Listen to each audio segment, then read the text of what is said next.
Good morning and good afternoon to everyone, and welcome to the Singapore International Online English Toastmasters Speech Marathon. So I hope everyone will have a splendid Sunday and welcome to the speech marathon. So there are some ground rules, which is please mute yourself when there are speeches and evaluations happening. And there is a lovely array of speeches from the pathways and the competent communicator manuals. So I will now introduce the appointment holders. So we have timer, distinguished Toastmaster Shan Shan. So you may pin her timer so that you can make sure you see her in your screen when you are doing your evaluations and speeches. So we are now going to our first group of speakers. So the first speaker is Naveen Giri, who will be evaluated by Lee Berkeley. Second speaker is Lee Berkeley, who will be evaluated by Angela Lansbury. And third speaker, Cindy Phua, who will be evaluated by Willie. And finally, the fourth speaker, Ramanpreet Bhatia, will be evaluated by Naveen. So are all the speakers ready? Are all the evaluators ready? So now let's go to our first speaker. Our first speaker is Naveen, who is doing his first speech of level 5 from the engaging humor, delivering a speech. So let's invite his evaluator, Lee Berkeley, to tell us the project objectives. Thank you, Madam Toastmaster of the Day. Naveen's speech will be based on, will be speaking from engaging humor, level 5, demonstrating expertise. The purpose of the project is for the member to practice developing and presenting a longer humorous speech. Back to you, Madam Toastmaster of the Day. Thank you so much, Lee Berkeley. So the introduction for Naveen is, I like eating. He likes eating. So let's invite Naveen for his speech. My first stand up. My first stand up, Naveen. All the best.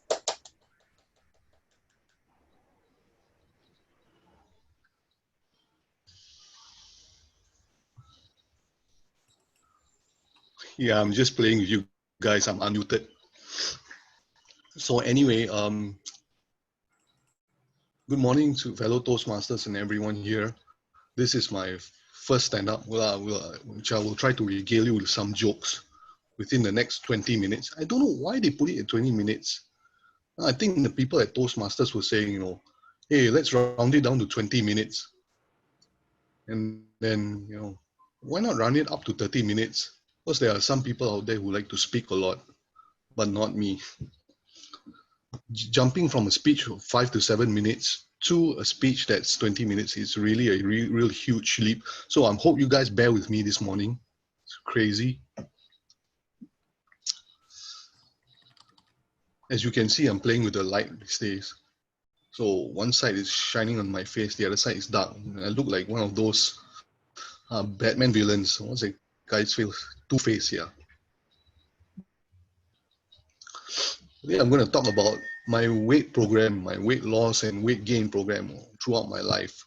Hopefully this covers the 20 minutes. A couple of years ago, I was talking to a friend. I was counseling someone, telling them, because this person, he has a problem with weight gain, so he's pretty fat. So he's saying, hey, I'm fat, people don't like me because I'm fat. No, people don't like you, not because you're fat, but because you're a downer. You're always like picking on yourself, saying you got to have confidence in yourself. So I told him, I realized that, you can break the conundrum in the ice by just telling a few jokes about being fat. Always happens to me. I try to break the ice on being fat, and it does happen. And then on the other spectrum, there are the skinny people. Hey, I can't gain weight. I tell them, don't worry about it. We all come in different shapes and sizes. Yeah, look at me. I got big feet. Sometimes people mistake my my footprints on the beach for Bigfoot, some small or some anomaly. And it comes out in the forum, those paranormal phenomena forum, hey, Bigfoot spotted in Singapore. Look at the footprints. But actually it's me. I'm the culprit. So anyway, going on, my weight loss program. And growing up, I was a pretty skinny kid. But then the problem is, there's this thing called food. And it hit me like a ton of bricks. By ton of bricks, I mean literally. Why do they make bad food delicious? Has anybody actually thought about that? Bad food delicious. Why can't good food be delicious? Now, that's the challenge. I guess they want people to die earlier, or they don't want too many fit people, because too many fit people kind of like challenge the system and stuff like that. So a conspiracy theory for you there. But then again, sugar tastes so good as well, but it makes you fat. So just before national service, I became fat. And, becoming fat creeps up on you. It's not like, overnight, I'm fat. It kind of like slowly creeps up on you. And then like the next thing you're like, hey, I can't fit into this shirt. Then you try to delude yourself into thinking that, no, it's not the shirt. It's not that I'm gaining weight. It's actually my clothes are shrinking. This is the new detergent I'm using. Time to change detergents. But actually, it's not the detergent. You're growing fat. I used to delude myself into thinking about this.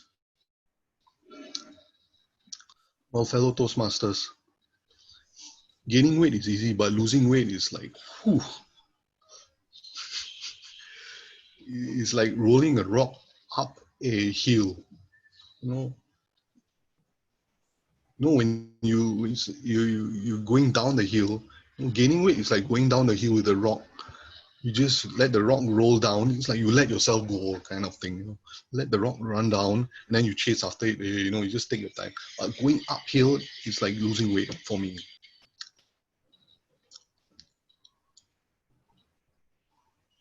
Yes.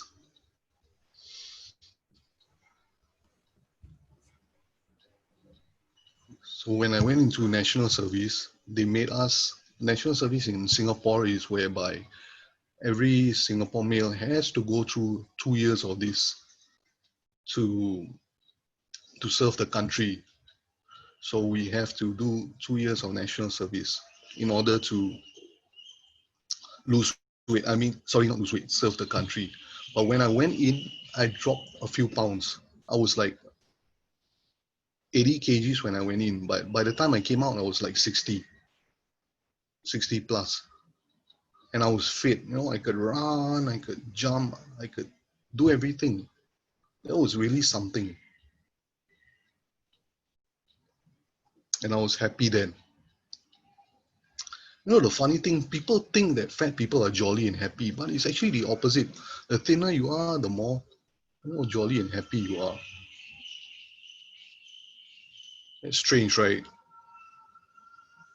It is pretty strange. Then when I came out again, I met this thing called food, and I started eating like crazy. And I gained back to 100 plus kgs. The one thing about gaining, like I said, the one thing about gaining weight is you don't know whether you're gaining weight until it's too late. That's why they have the weighing machines who tell you, hey, you're getting fat. I mean, you're not getting fat. They won't say that, but they will say like, hey, you're gaining weight. What the hell? Do something. I wish the weighing machine would at least say this, do something. One day, you can just fold your arms without any problem. The next day, you find out that you have something you're folding your arms over. Are you hugging a pillow? No, it's your belly. It's not a pillow. Oh, it's fascinating. You find out that you have extra stuff when you're gaining weight. Like, you feel like there's like something going, every time you lean forward, there's something going over your lap. What could it be that's going over your lap? No, it's not a pillow or your pet cat. It's actually your belly going over your lap. So there's like, those are the signs. Every time you reach overhead to clear out something, when you bring it down, you have to adjust your shirt. Hey, those are signs of gaining weight, which is really, really telling.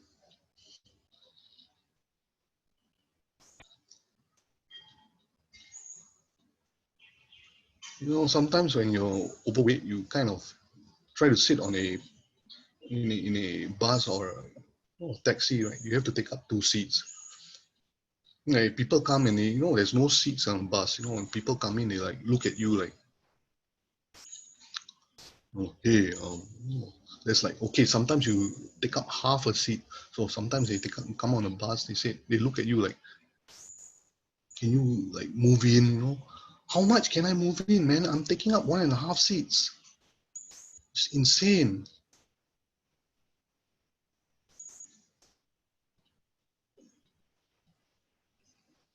And when you're overweight, buying clothes are a problem. Especially nowadays, they come up with this thing called skinny jeans. I don't know what they are, but it's like when you wear it, you're like torturing yourself. Like you're encased in something that is not. It's fashionable to other people. Hey, look, wow, their girls' ties are so nice. But then the thing is like suffering, like, oh, you like wear it. For me, they didn't have to invent skinny jeans for that torture. All I have to do is just gain weight, and when I wear pants, wear a pair of pants, I'm I'm really in a torturous situation.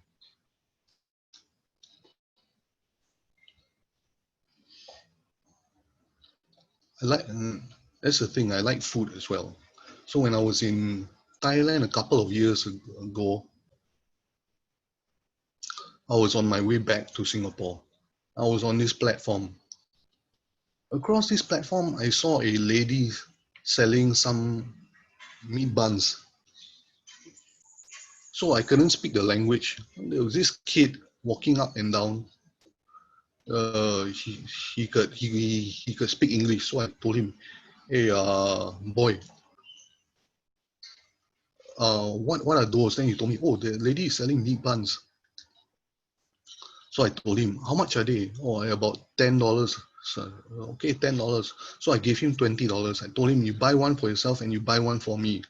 Because I was going back to Singapore and I did not need a Thai currency anymore.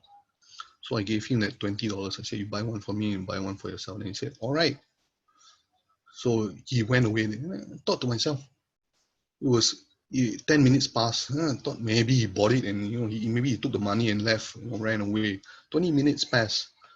30 minutes later, he came back. He said, "Here's your $10 back."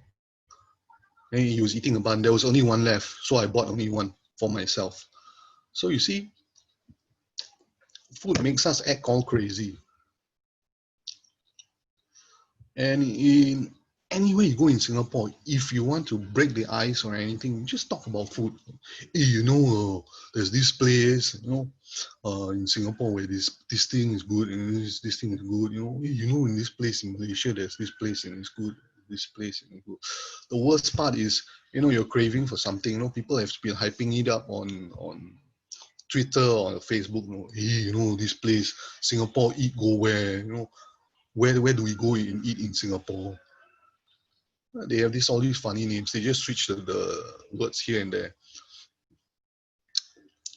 So the thing is, they hype it up, like, wow, this place is really good. Oh, okay, then let's go to this place. When we go to this place, it's always closed. I don't know why. It's like something is telling me don't eat bad food, but you have to eat bad food. It's part and parcel of life. Another time I was grocery shopping, because the food was on sale. That was many years ago when they had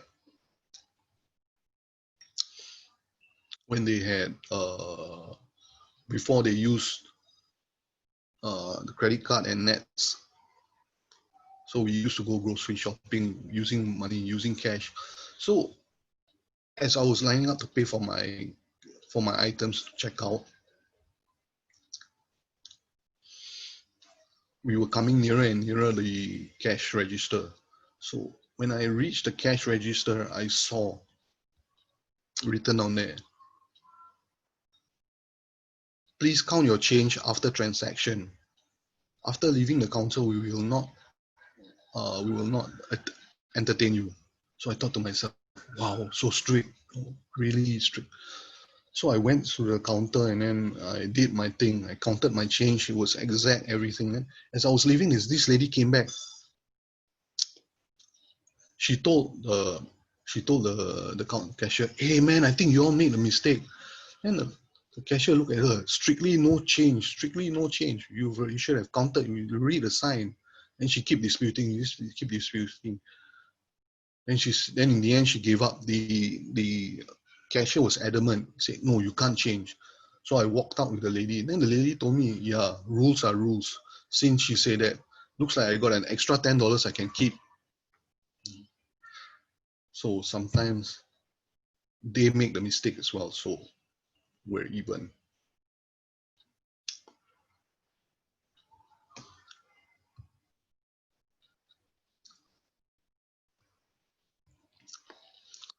Someone once told me this story. It was on a train ride. I travel a lot.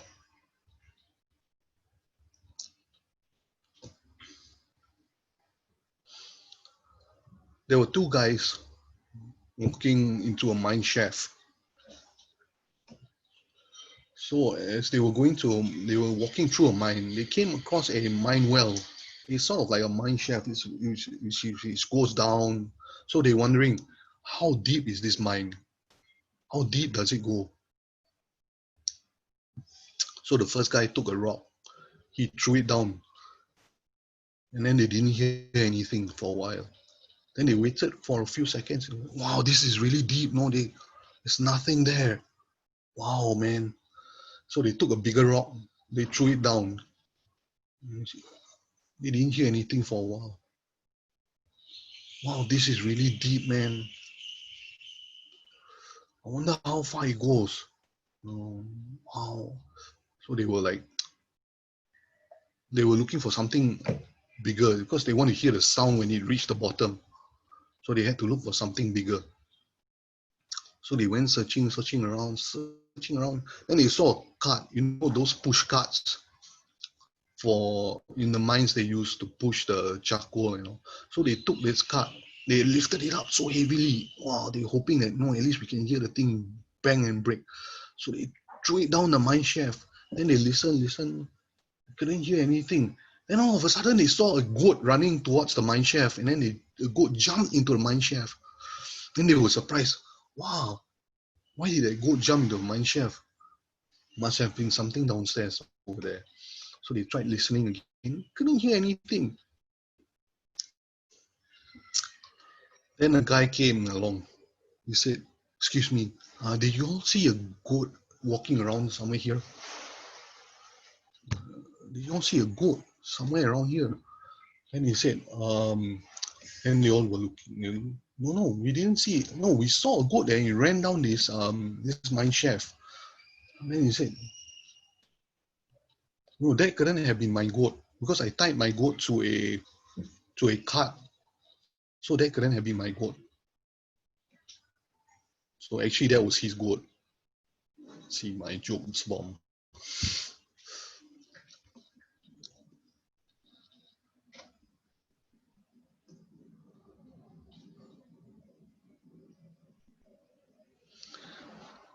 My friend Mike, I had a friend Mike, he is short for Michael. Back in the 90s, we didn't have Twitter and Facebook and, Grinder, or what's that called?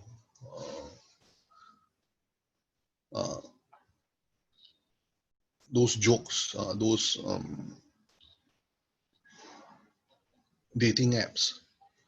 So what we used to do is we used to go on TV and then we used to advertise. So one day, this lady advertised. This lady, she said, hey, come down and have a look. Let's meet up. And then my friend was so, sometimes when you're lonely, you get desperate. So he got a bit desperate. So he told this girl, let's be on the phone. He told her, let's be, a couple. He keep emphasizing, no, I want to be a couple. Then she said, okay, yes, let's be a couple. Then she said, you listen to her, look at her, listen to her. Then say, okay, listen to her. You can kind of tell a voice between a man and a woman, but sometimes when you're in love, you can't really tell. So I told him, hey bro, this sounds like a dude, no? And he said, no, I'm gonna meet her. And then when he did meet her eventually, it was a guy. And I told him, let's plan for a retreat. So it was like a thing from Mission Impossible. We had to plan to retreat, how to get out of here without alerting the man in a dress. So we planned. We were in IKEA. So IKEA had a taxi stand, and we were lucky that day there was no one lining up for the taxi. And I told him, let's make our getaway. So we ran out. So you saw two crazy guys running towards a taxi. And we left. We ran like crazy and then left. So folks, moral of the story is when you're thinner, you can run faster. That was just after my national service. And you have to take life with a pinch of salt and try to make things funny to the best of your ability. I bombed, but I'm really happy that you all have taken the time to listen to me, albeit this long and winding speech. Over to you, Toastmaster of the day. Sleeping. Oops, wrong background. Thank you very much, Naveen, for sharing with us some of the interesting things that you have experienced. And also, all the best of becoming the next stand-up comedian. I'm sorry, my background is wrong. Okay, next up, we have our second speaker, who is Lee Berkeley. So, okay, she will be presenting her project on understanding conflict, which is from the Persuasive Influence Level 3. Let's invite her evaluator, Angela Lansbury, to read out the project objectives. Sorry, Angela, you are muted. Let me help unmute you. Okay, Angela. Thank you. Please repeat. The purpose statement of Lee Berkeley's project. The purpose of the project is for the member to develop or enhance understanding of the steps and strategies to address conflict. The purpose of the speech is for the member to share some aspect of their experience learning about or resolving the conflict. Thank you. Back to you. Thank you very much, Angela. So the speech title for Lee Berkeley is Let's Talk. So introduction of the speech. According to John Milton, every cloud has a silver lining. Lee is grateful that the dark cloud of COVID-19 has opened up a world of opportunities for her to network with and as well as learning from Toastmasters globally. So let's invite Lee Berkeley on stage, and all the best. The speech title, Let's Talk.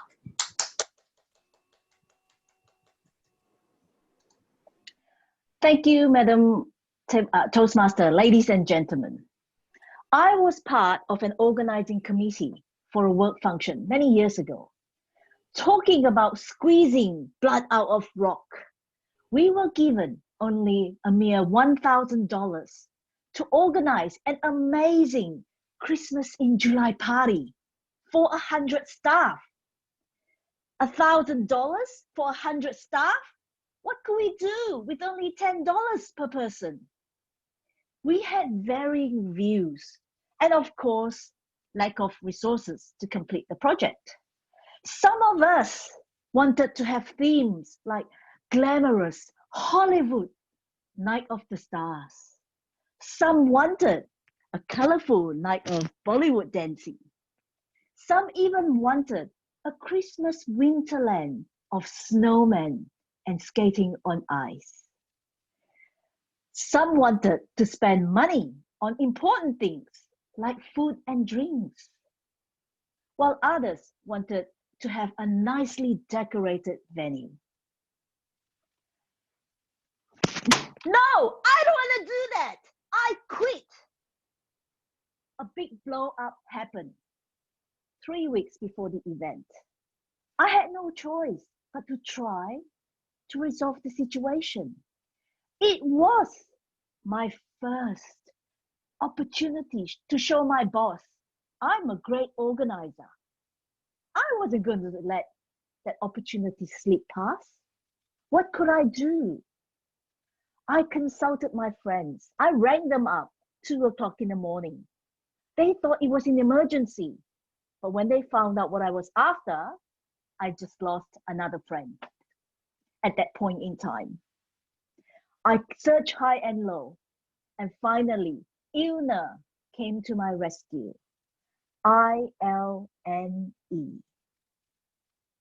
So what did I do? I sat all 5 committee members down. I took them to the boardroom and I set one rule. No one is to allow to leave the room until we had resolved the conflict. To ensure we actively listen to each other, all our mobile phones were switched off or put in the silent mode. We sat down. We all were given post-it notes and a pen. We had to brainstorm some ideas and put them on the board. Imagine I wasn't a creative person, but I participated and I did my bit. Everyone were then given a minute to speak on their suggestion. Remember, we couldn't agree on the theme of the party, the theme that underpinned the whole organizing of that event. Everyone put their ideas up on the wall. We spoke for a minute, the pros, the cons, and why we suggested to go with the theme. At the end of it, we listened to each other and we shortlisted the solutions.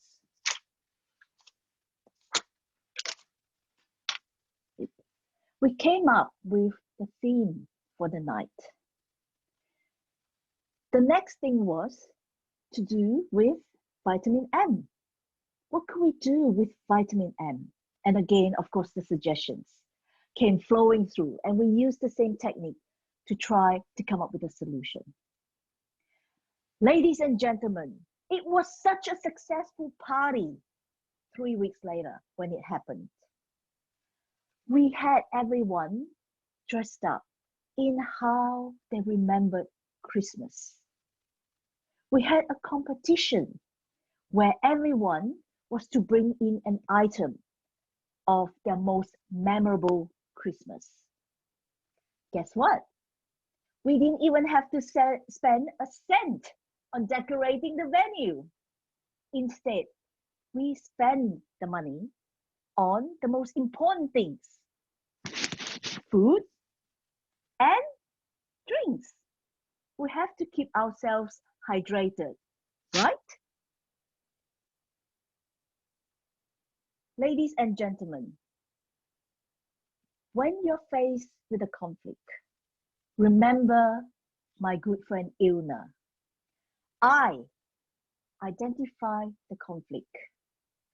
L, listen actively to each other. N, negotiate the best solutions to meet our needs. E, empathize, be emphatic to each other's position and interests, in building trust, and in coming up with an amicable solution. Next time, when you're thinking of throwing in the towel, don't do that. Instead, let's talk. Back to you, Madam Toastmaster of the day.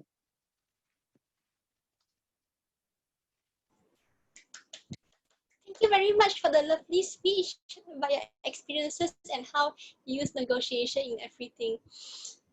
Can I check whether Willie is back? If not, we'll move on to the next speaker, which is Ramanpreet first instead of Cindy.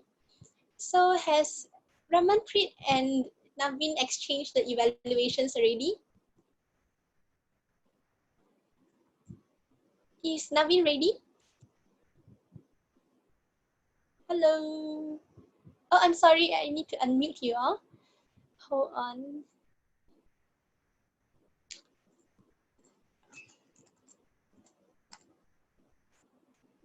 Hi, Rama.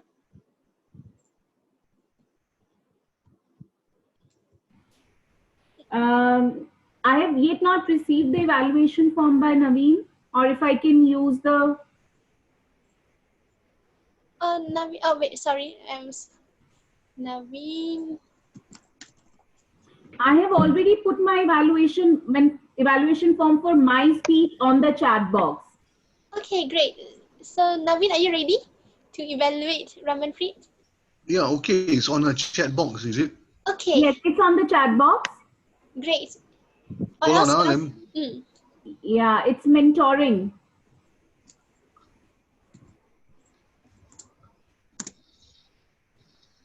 Okay, so I'll just go on to introduce Ramanpreet for now. Yeah, better. Hey, sorry, Ramanpreet, can you introduce yourself because I don't have your project, I think. Yeah, tell us what your project is about and an introduction. Yes, Thank you. my project is the first speech in Pathways mentoring program. It is about a short-term assignment of mentoring a new member. So do you want me to read the objectives? Yeah, sure, go ahead. Yeah, just a moment. I'll take out the program, the evaluation sheet.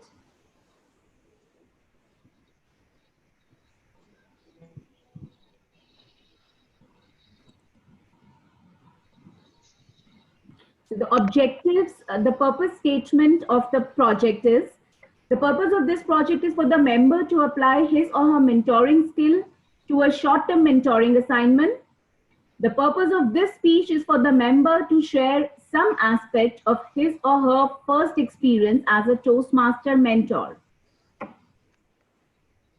Thank you so much, Raman. And is the speaker ready? Are you ready? Yeah, just a moment. I'll pin the timer. Yeah. What's your timing sequence? Sorry, just now I 5 forgot to 7 minutes. 5 to 7 minutes, yes. Okay. So all the best and you can start present whenever you are ready. Just a moment, I'll just pin the timer because that is not what I've done. Okay.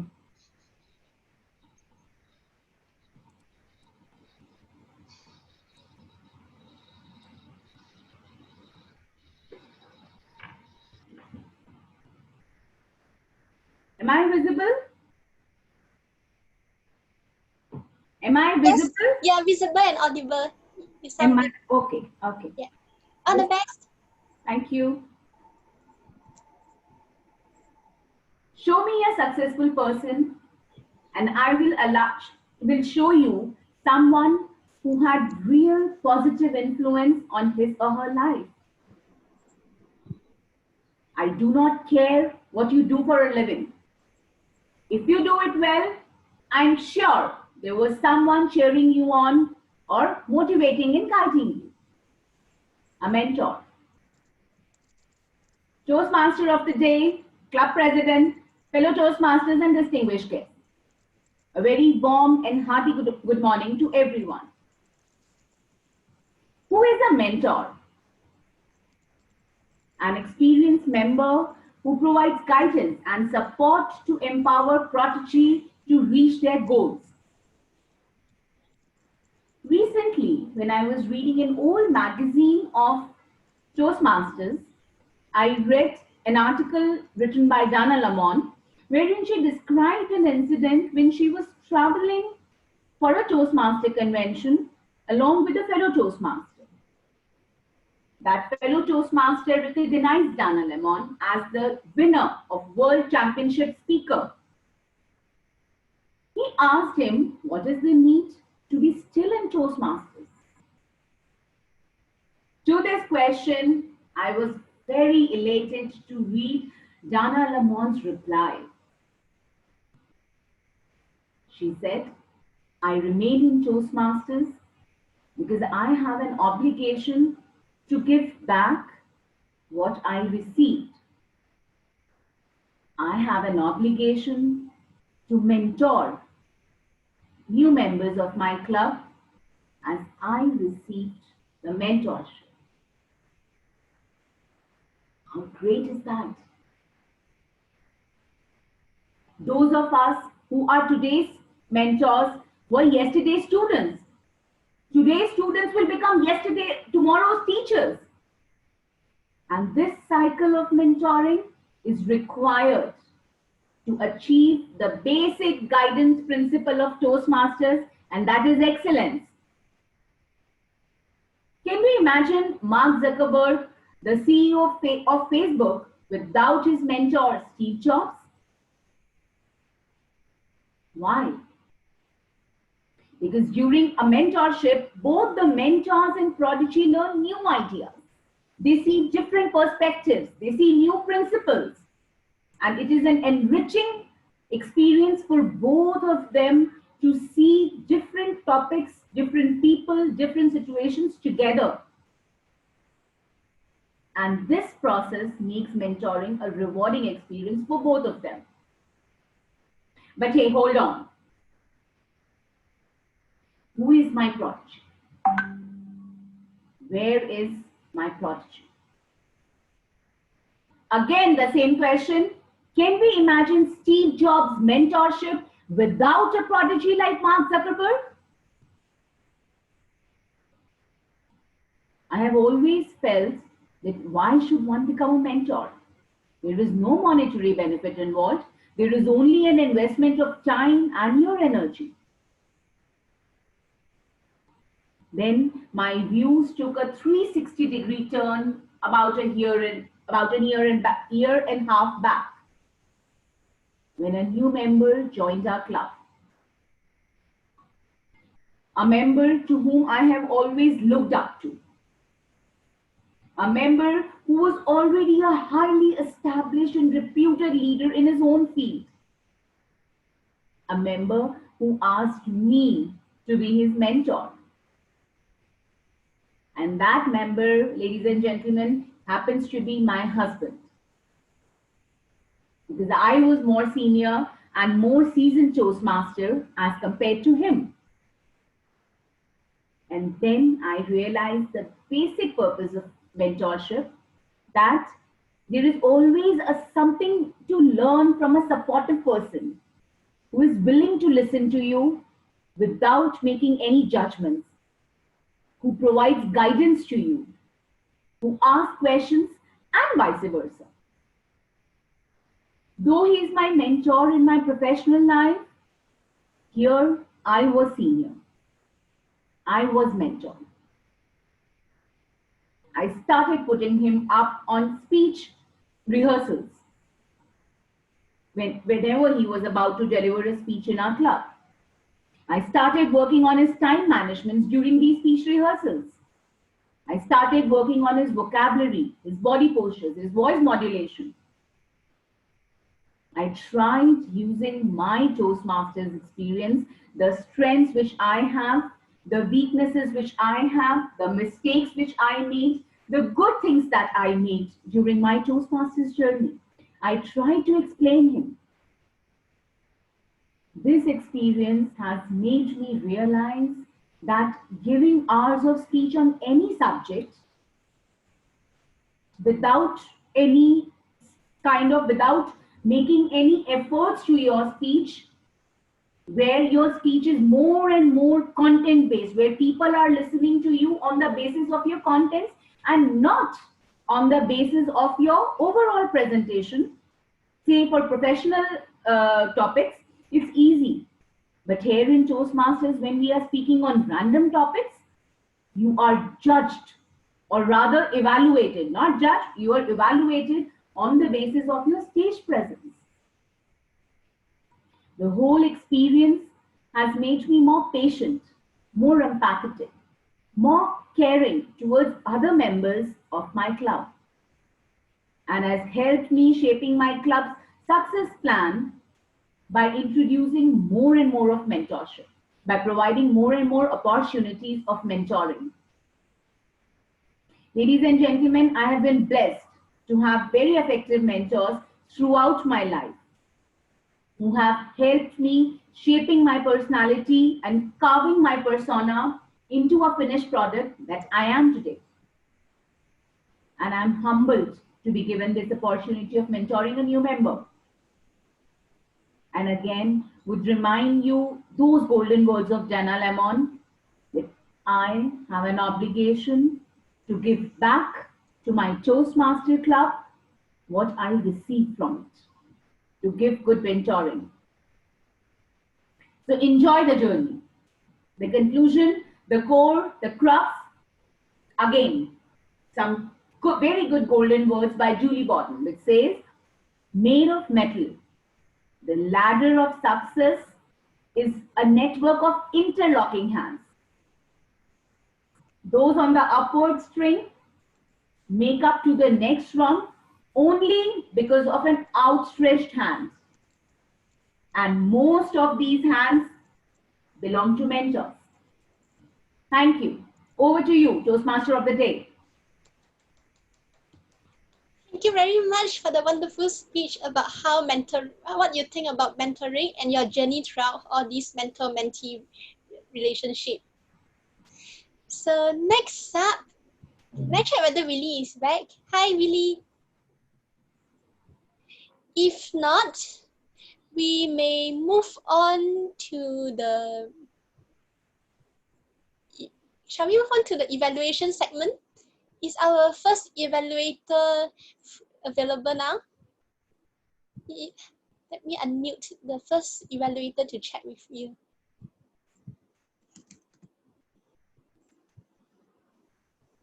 Hi Lee, are you ready for evaluations?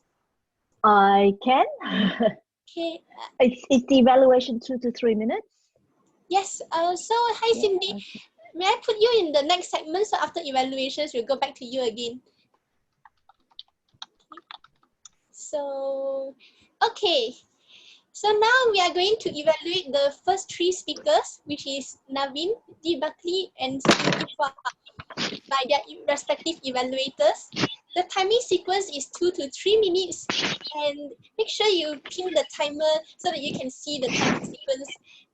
So all the best evaluators, and let's go on to our first evaluator. Let's invite Lee Berkeley to evaluate Naveen. All the best, Lee.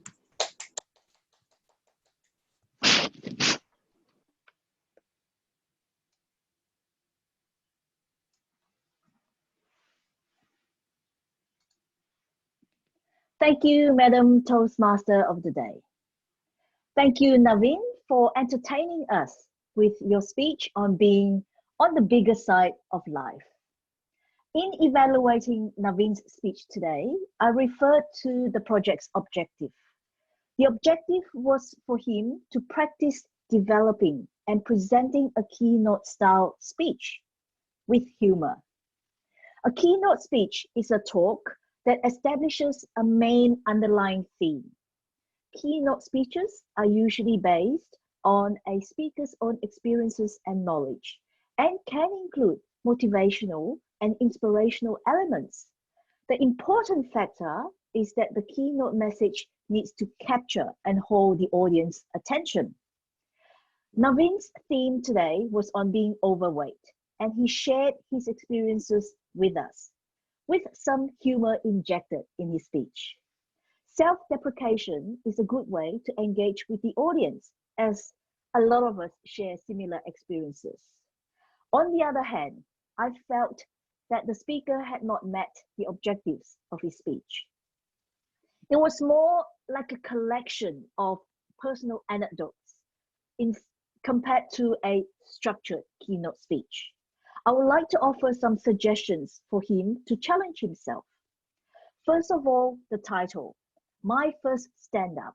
When I looked at the title, I was, wow, he's going to share some, maybe perhaps tips on being a good stand-up comedian or some sort of stand-up.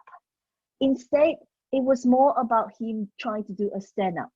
So a suggestion is perhaps a more suitable or engaging topic like being voluptuous or the bigger side of life. The second thing I would like to offer is the speaker talked a lot about weight, how to lose weight, gain weight, and he talked about clothes, food, getting incorrect change, and even a goat that ran down the road. During his speech, some parts of it, I was like, hang on, being overweight, what has a goat got to do with it? So perhaps, like I say, the next time, if the speaker had an opportunity to redo his speech, perhaps think of a more structured keynote speech and then inject that with humor along the way. I loved how he had quotes like, when you're thinner, you can run faster. I said, oh yes, I agree with that. Or take life with a pinch of salt. It was coincidental because I was trying to put on a jacket for this speech and I couldn't find a jacket that fitted me. So what did I do? I went for a bigger size and I said, well, that's life. So thank you, Naveen, for sharing your speech with us. Perhaps you may want to wish to present your keynote speech again. Back to you, Madam Toastmaster of the Day. Thank you very much, Lee Berkeley, for the encouraging and evaluations with a lot of tips on how to further bring Navi's speech to the next level. So now we are moving to our second evaluator, which is Angela Lansbury, to evaluate Lee Berkeley's speech. So let's unmute Angela. Hi, Angela, can you test your mic? Yes, can you hear me? Yes, good. So now I would like to invite Angela Lansbury to give her evaluations. All the best. Thank you. Lee Berkeley, I really enjoyed this presentation, and I'm sure everyone else did, because we all have suffered from conflicts, or if we haven't yet, we're probably going to do so. It's a typical scenario of two or more members of a group getting angry and wanting different things in arranging an event. What did you do best? Gestures. I made a list of them, as so many. There was the dancing, there was the drinking and lifting the glass, there was the hand on the heart to demonstrate I, and there was rubbing the tummy for the food. The delivery was wonderful. The clarity of your voice is perfect, with great pauses so we can understand everything. And your voice went up for questions and down for emphasis at the end of sentences. You faced the screen so that we knew you were talking to us. Now, what could we add to this? I like the post-it notes, but this is all about meetings in person, and every one of us here is online. Now, I, for example, dealt with a club which has had dreadful conflicts, so I would like two things from you. One, about your event that you had, which would be just two memorable photos. Perhaps you would have to recreate them, of everybody glowering, and then another one of everybody linking arms and smiling or dancing at the final party. But most importantly, explain how we would do this online, how we would stop people just switching off their phone and going away. saying, I'm not going to be in this WhatsApp group, you're such a load of idiots. And now I come on to the next point. How do you deal with insults? People who say, you're an idiot, you're a moron, you're a load of junks, you're fat and you want everyone to be like you. What's the point of all this dancing? I can't be at this party. What's in it for me? How about some displays of thank yous or something for those who are not there? That would bring it absolutely to the perfect point where it would tell me how to deal with real conflicts that I and other people have. I loved your speech, and I think it can go even further because I know you can do it, and I'm just waiting to see you do it. Thank you so much, Lee. Back to you, Toastmaster of the Day. Thank you so much, Angela, for the encouraging evaluation. So next, I'll move on to our third evaluator, who is Naveen. Naveen will be evaluating Ramanpreet Bhatia's speech. So, Naveen, are you ready? Yeah, ready. Okay. All the best, Naveen. Good morning to all, and especially to Ramanpreet. Thank you for giving me this opportunity to evaluate you. You started off with a quote about success. You know, behind success people, there are mentors. That was a good start. Then you talk about a top Toastmaster who was traveling. I couldn't really hear the name that you mentioned. Perhaps maybe you were too far away from the mic.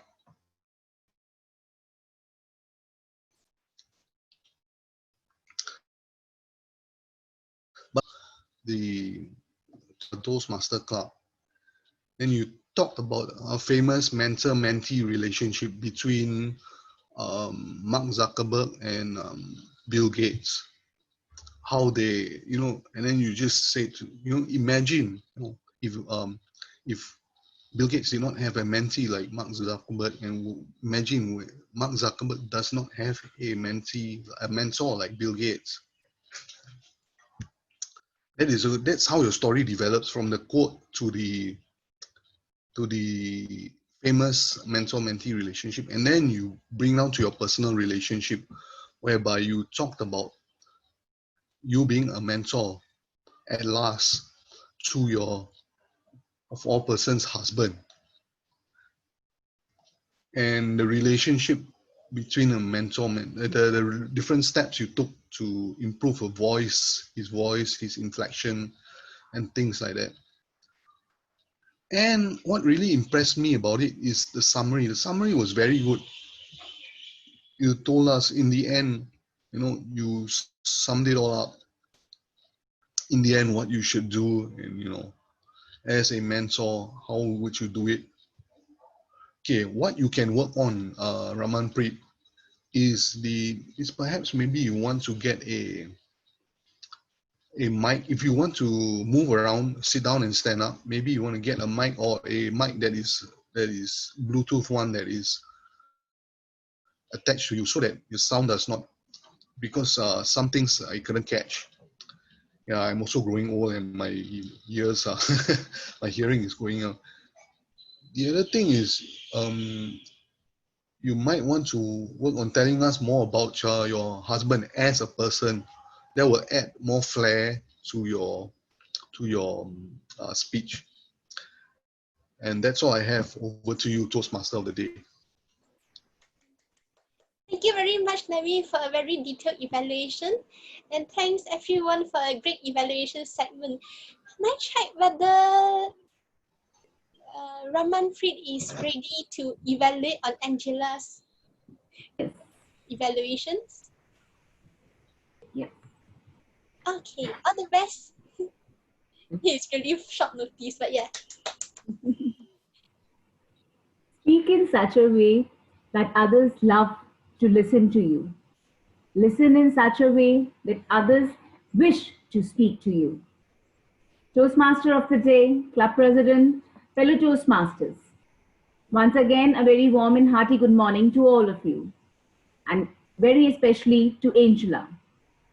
Angela, I'm a big fan of yours. Once you visited Marine Parade Toastmasters as well. So since then, I am a big fan of yours. Today, I would just like to congratulate you for delivering such a wonderful evaluation session for us. and helping us all look at a speech in a different way. Because each and every evaluation gives you your strength and weaknesses, and which should be taken up by the speakers with an open mind. I will evaluate you today on the basis of what you excelled at and what maybe you should improve upon, or some suggestions or recommendations about your evaluation technique. First, if I talk about good things, you have a wonderful accent, which I always try to imbibe from you, from Penny, or from David from our club. Really a very good accent. You captured all the details of the speech very nicely, because you showed us during your evaluation about the body postures, about the way the speaker spoke, about his vocal modulations. So I guess you captured all the details very nicely. Another very big thing which I learned from you and which I admire about you, that you have a very good time management, which generally as a speaker or as an evaluator, most of the Toastmasters lack, because sometimes the speaker go over the time, or evaluators, but you were very perfect and you completed your evaluations. You gave us all your insights within a short time of 2 minutes. And within 2 minutes, we had a ready framework with before us about the good points, the bad points, the suggestions. So very good time management.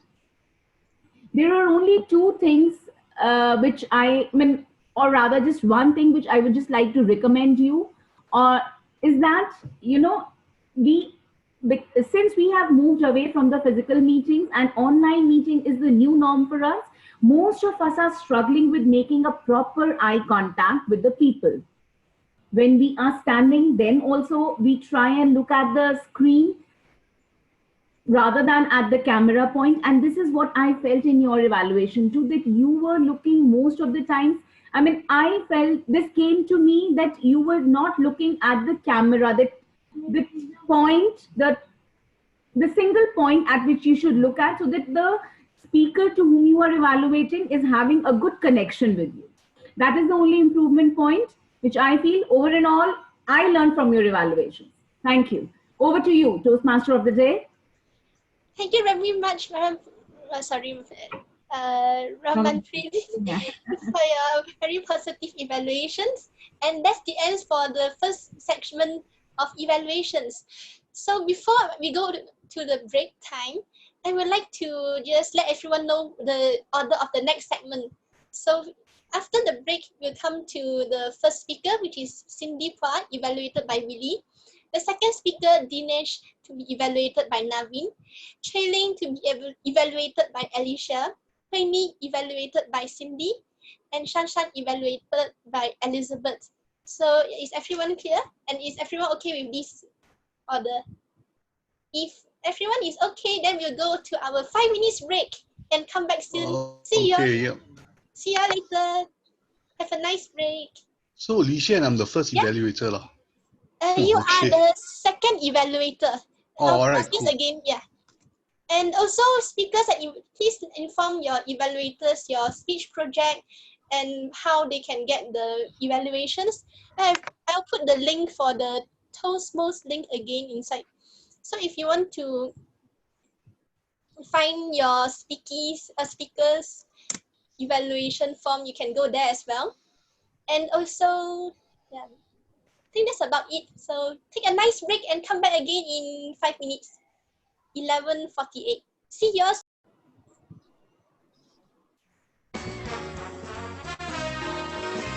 Welcome back to the Singapore Online Speech Marathon. We are now in our second segment. So now we are going to go through 6 speakers, the Thai speakers today. So there will be a lot of interesting speeches from the Pathways Manners and the Advanced projects. So I will now introduce the speakers and their evaluators. First up, we have Cindy Phua with Willie Low, Dinesh Kumar evaluated by Naveen, Trailing Lee to be evaluated by Dinesh, or it could be a round robin segment, Hui Soon evaluated by Cindy Phua, and Shan Lee evaluated by Elizabeth Chiu. So For all the speakers and evaluators, please make sure that you pin your timer and make sure you can see the timer throughout your presentation. And to have a smooth meeting, please help to mute yourself when others are speaking. So is everyone ready? Speakers ready? Please give me a thumbs up. Okay, I'll invite the first speaker up. The first speaker is Cindy Hua, and she will be presenting, The first speaker is going to speak from the manual Dynamic Leadership Level 4, Building Skills. The project is Management Change. The timing sequence is 5 to 7 minutes. So let's invite her evaluator, Willy Law, to tell us more about her project objectives. Okay, thank you, Toastmaster of the day, fellow Toastmaster. The purpose of this project is for the member to practice developing a change management plan. The purpose of this speech is for the member to share some aspect of a change management plan. It's a 5 to 7 minutes speech. Thank you. Thank you, Willy. So the title of Cindy's speech is Unstoppable. So I'll give her introduction. Cindy is a friend of Singapore Online Toastmasters Club. In Toastmasters, she is able to practice her public speaking. She aims to inspire the audiences. She will teach you how to be unstoppable in your life and manage change with ease. Let's welcome Cindy for her title Unstoppable. You are ready, and all the best. Due to COVID-19 situation, public meetings have to switch to online meeting. However, it does not affect SG Online Toastmasters Club. A fabulous morning to all the club president, fellow Toastmasters, and guests. How do we as Toastmasters manage such change? We have problems arising due to this change. Perhaps I understand any of the changes that affected you, such as, does your club face problem of recruiting members online? Can you click on the chat box yes to let me know? Can I also ask, do you have face problem retaining members online? Our club, Gateway View, and Frontier Toastmasters Club face problem of retaining members online. During the times, members feedback that they prefer physical meetings so that they can see the audience reactions. Therefore, our Toastmasters, we have to make changes quickly and adapt to changes quickly.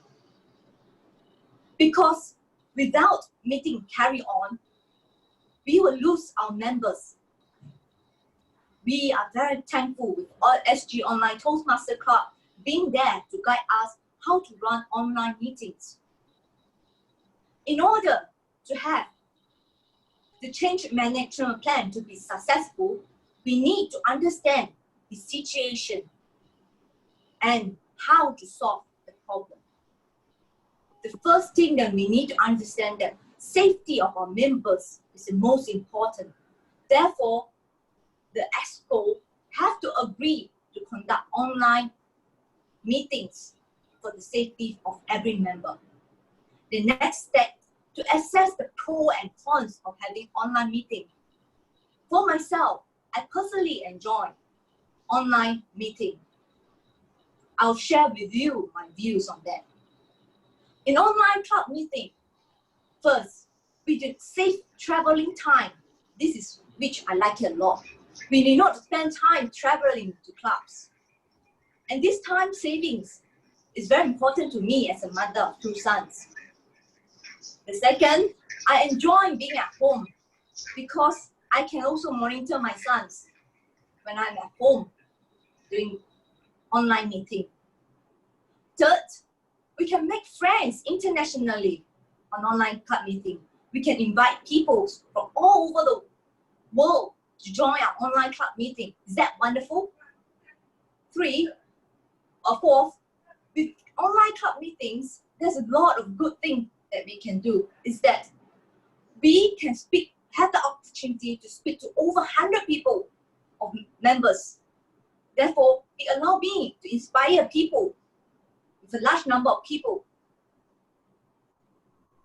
And what I felt that online club meeting is very interesting because with the practically of clicking Zoom, we are able to do our prepared speech. But people may face some technical issue, but I felt that it's very easy to overcome that. And the cons of having online meeting is that we lose the opportunity of having face-to-face interaction. And then during the break time and networking sessions, we do not have the opportunity of face-to-face connections with one another to close our members. And this is only the 2 areas. And besides that, having online meeting really helped us save a lot of hard fun. We do not need to cater refreshment. And having online meeting, we are able to do more than 2 sessions a month, which can help more members to do more speeches. Therefore, after this circuit breaker or the lockdown over, maybe I'll consider joining online Toastmaster to practice more on my table topics which I'm weak at. I felt that in order to have the change management plan to be successful, we need to encourage our members to adopt the change to switching into online meetings and encourage them to log in and do a trial run. Some members do not know how to pin the video. We can have a 50-minute trial run to teach all our members how to do this basic step. Pin the timer and to teach our members how to do timer roll using Manicam or usual visual background. And the third, before having the pros and cons to evaluate for this platform of online Toastmasters meeting, we need to come up which platform should we use for online meetings. Our club decided to use Zoom because we can learn from Willie and a lot of people around who have been using this Zoom platform. And besides that Zoom, many of you are aware there are GoToMeetings, there are WebEx, and Google Meetings around. But it's for the EXCO to decide which platform they want to use. In conclusion, I felt for a change management plan to be successful, it needs to be lead by example and share insight to all the EXCO and the member to work hand in hand to make this online meeting successful. The functioning of the online meeting is crucial whenever one tries to log in together and understand how it goes in the online meeting. In conclusion, we are unstoppable. Toastmasters, in Toastmasters, we are leaders. Being unstoppable, we are able to adapt to changes quickly with a mission to help everyone improve our speech and serve the Toastmasters to a greater height. I believe that this change management plan is successful because we have already done it for a few sessions, and now Gabriel View is doing 2 online club meetings per month for our club members. I really appreciate all the help from SG Online Toastmasters Club, which allowed me to do more speeches online, and I love this online platform. Back to you, Toastmaster of the Day. Thank you very much, Cindy, for sharing your stories. And also, yes, we need to teach everyone how to use the Zoom properly. If not, you get a lot of stuck here and there, which is quite entertaining and sometimes frustrating too. So next, let's go on to our second speaker. The second speaker is Dinesh Kumar. Let's invite Dinesh and his evaluator Naveen up. Let me unmute Dinesh. Sorry, I will just put the evaluation form in the chat because I earlier asked for the email, but for Naveen's email. So yes, sorry about Small that. So can Dinesh share your project project title, and Naveen share the project objectives, or any? Yeah. All the best.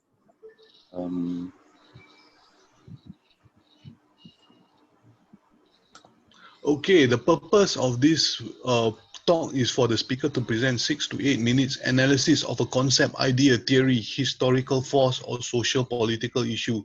The talk should be clear and interesting to the audience. The speaker's purpose is to clearly explain the meaning of the subject to the audience and use definitions, examples, anecdotes, illustration, quotes from experts, and visual aids to explain concepts, in addition to your oral evaluation. Please answer the questions. Okay, that was for me. Over to you, Dinesh. All the best. Thanks, Naveen. So my speech is titled classical conditioning. So yeah, can I start now? Yeah, sure. Whenever you are ready. All the best, Dinesh. Thank you. I don't know whether you all just heard the sound. So that was the sound of receiving a text message, the ding sound. So upon hearing this tone, often when I'm in a bus, I'll just reach out for my phone automatically, even though it might not be my phone, I'll just reach out for it into my pocket, take it out and see, oh, okay, I have a message. But I can tell you most of the time, it's not my phone which has received a message, it's someone else's phone. But that is just something which, it comes so instantaneously to me. And what this tone is actually a neutral stimulus. It does not mean anything. But in the past, there have been numerous occasions whereby I hear the sound and I check my phone and indeed I receive a message. And so I've come to associate this sound with the positive feeling of receiving a message on my phone each time I hear the sound. And that is how, now the sound, whenever I hear it, I associate it with receiving a message. So good morning, good afternoon, fellow Toastmasters. So today I'll be speaking about classical conditioning. And this process is a learning process which was made famous by Pavlov's experiment with dogs. So could I just have a show of hands? How many of you have heard of Pavlov and his experiment with the dogs? Okay, thank you. Yes, I can see a few of you in the audience have actually heard of this experiment. So before I move on, so just, it might get a bit theoretical. So I'll just introduce you to some certain terms in Pavlov's theory as well as classical conditioning. So first is this term known as stimulus. So what is a stimulus? So it's something which exists in the surroundings or that is presented to us. So as you can see, the phone beeping, that is a stimulus, and response is how we react to the stimulus. So in my case, the response is when I hear the sound, I immediately reach out for my phone to check if I have a message. And so now when we talk about Pavlov's experiment, there are a few more key terms just to get you all familiarized, and so it'll be easier to understand later. So these are the 5 key terms: unconditioned stimulus, unconditioned response, neutral stimulus, conditioned stimulus, and conditioned response. I know it's quite a bit, but as I explain, Pavlov's experiment, it will become clearer. So what was the foundation of Pavlov's experiment? So in Pavlov's experiment, he did his experiment with dogs, and initially, whenever dogs see a piece of meat, what happens is the dogs will start to salivate. And so in this case, the unconditioned stimulus is the meat. And why did I say it's unconditioned stimulus? It's because where something from the environment produces a reaction that is not a learned reaction, it means it comes automatically. That is what you refer to as an unconditioned stimulus. So for example, you don't have to feel pain, when someone pinches you, you don't have to feel pain. It's already automatically painful. It comes to you naturally. Similarly, when you are exposed to viruses, for example, you automatically fall sick. It's a natural response, and that is unconditioned stimulus. And the unconditioned response is the reaction to the unconditioned stimulus. So for example, as I mentioned earlier, when you get exposed to virus, falling sick, that is an unconditioned response. And when you see an attractive person getting excited, that is an unconditioned response. So what Pavlov did is he tried to shake things up a bit. So he brought a bell and he started to ring the bell in front of the dogs. And so the dogs would not respond to the ringing bell. I mean, you just hear a bell sometimes, the dogs might not respond. It's just a bell. And this is what we refer to as a neutral stimulus. So neutral stimulus, or NS, does not produce any sort of response.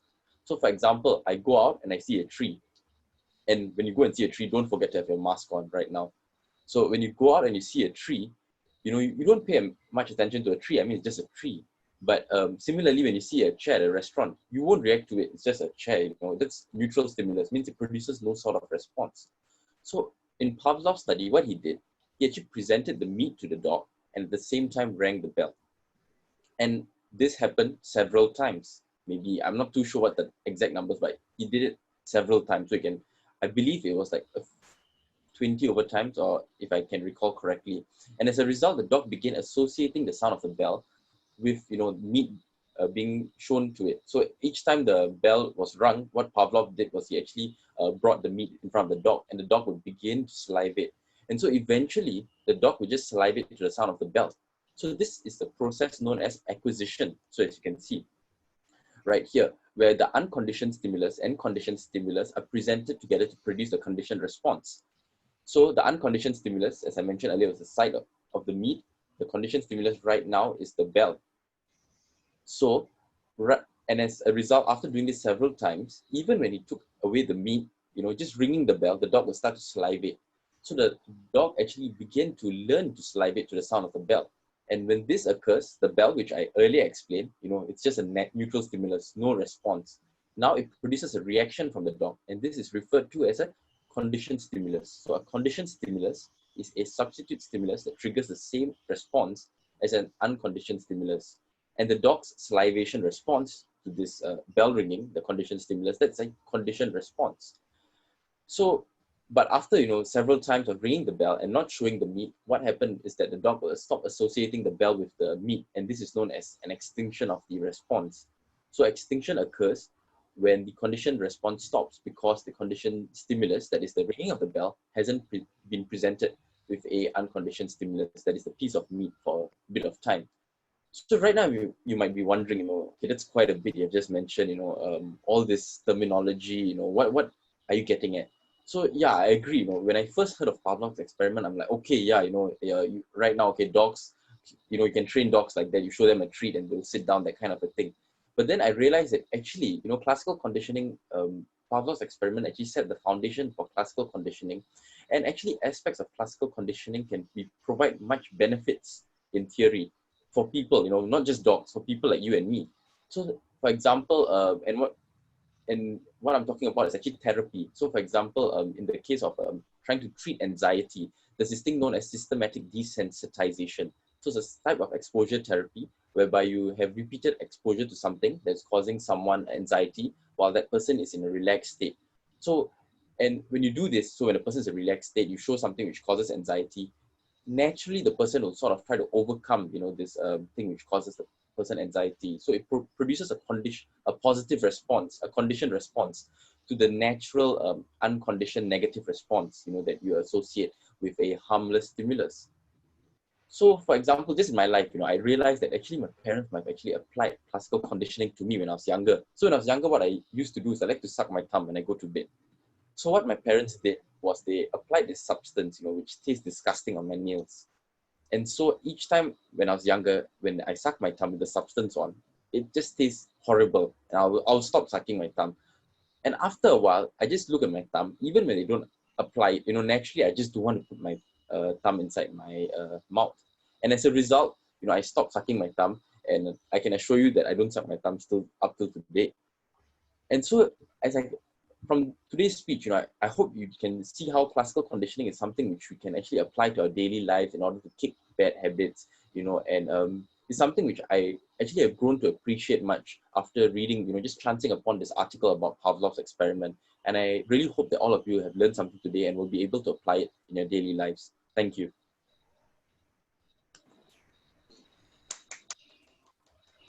Thank you very much, Dinesh, for a really interesting topic about how the conditioning is happening around us. And now let's invite the next speaker. The next speaker is Chui Ling.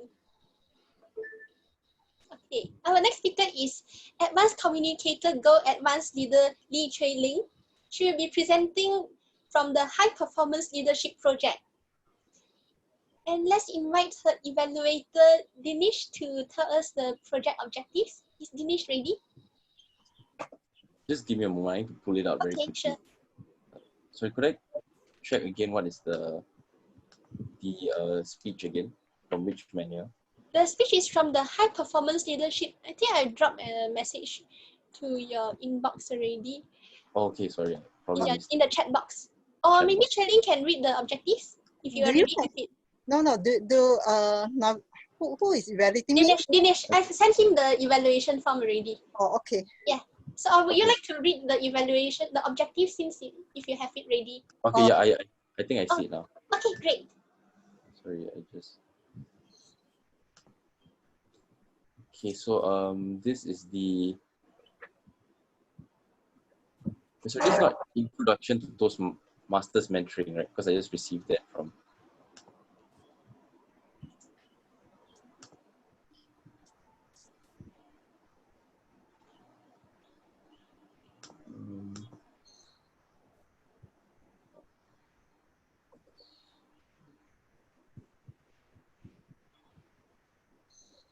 Sorry, Alicia. Yeah. Do you mind sending me again? Because I think I got another one. Because the one which I got says Introduction to Toastmasters Mentoring. And that is that the one?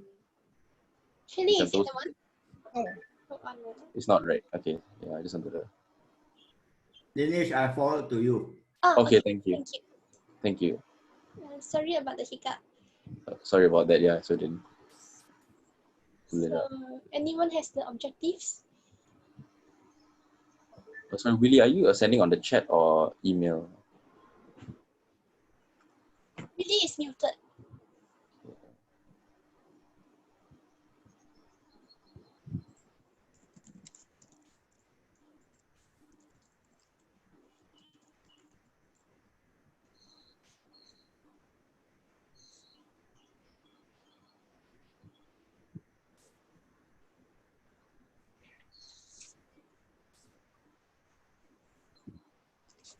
Turi, can you forward to me? I forward to Dinesh. There's no project objective because it's sharing your visual for HPL. Oh, okay. You need to forward to me. I forward to Dinesh.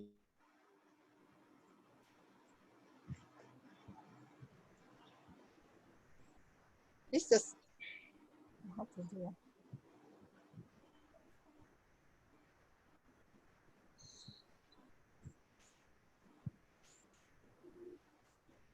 Okay, done.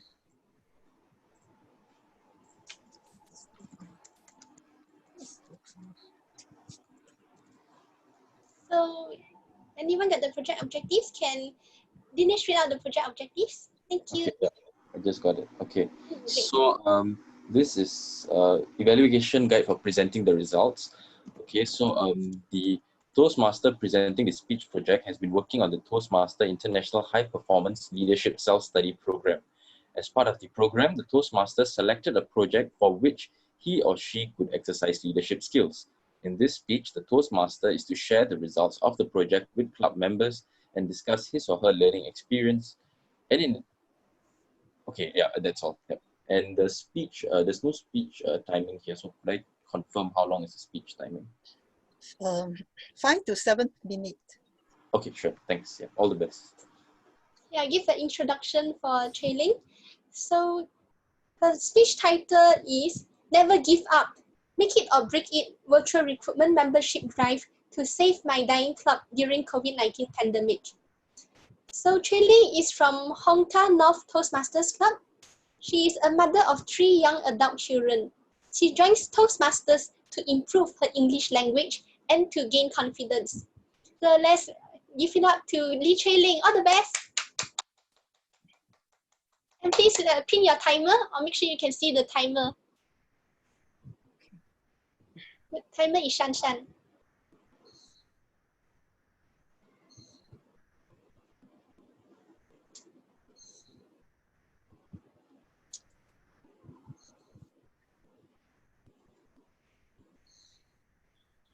Can you find the timer or you need help? Okay, I found already. Oh, okay, good. All the best. Yes.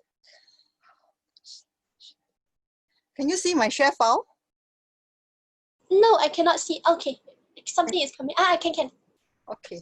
Okay, all the best. Yes.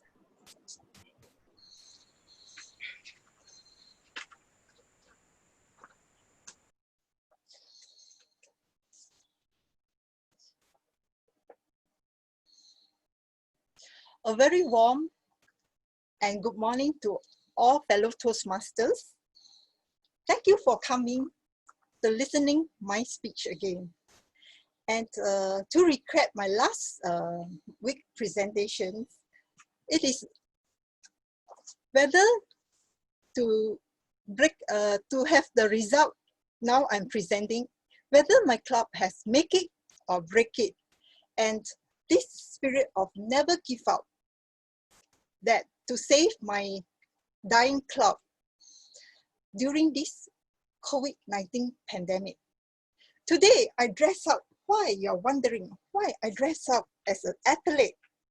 I want to tell you that I want to present this, that my club is now running a race. To have a quick recap what I shared last week on first few flight. Here it is.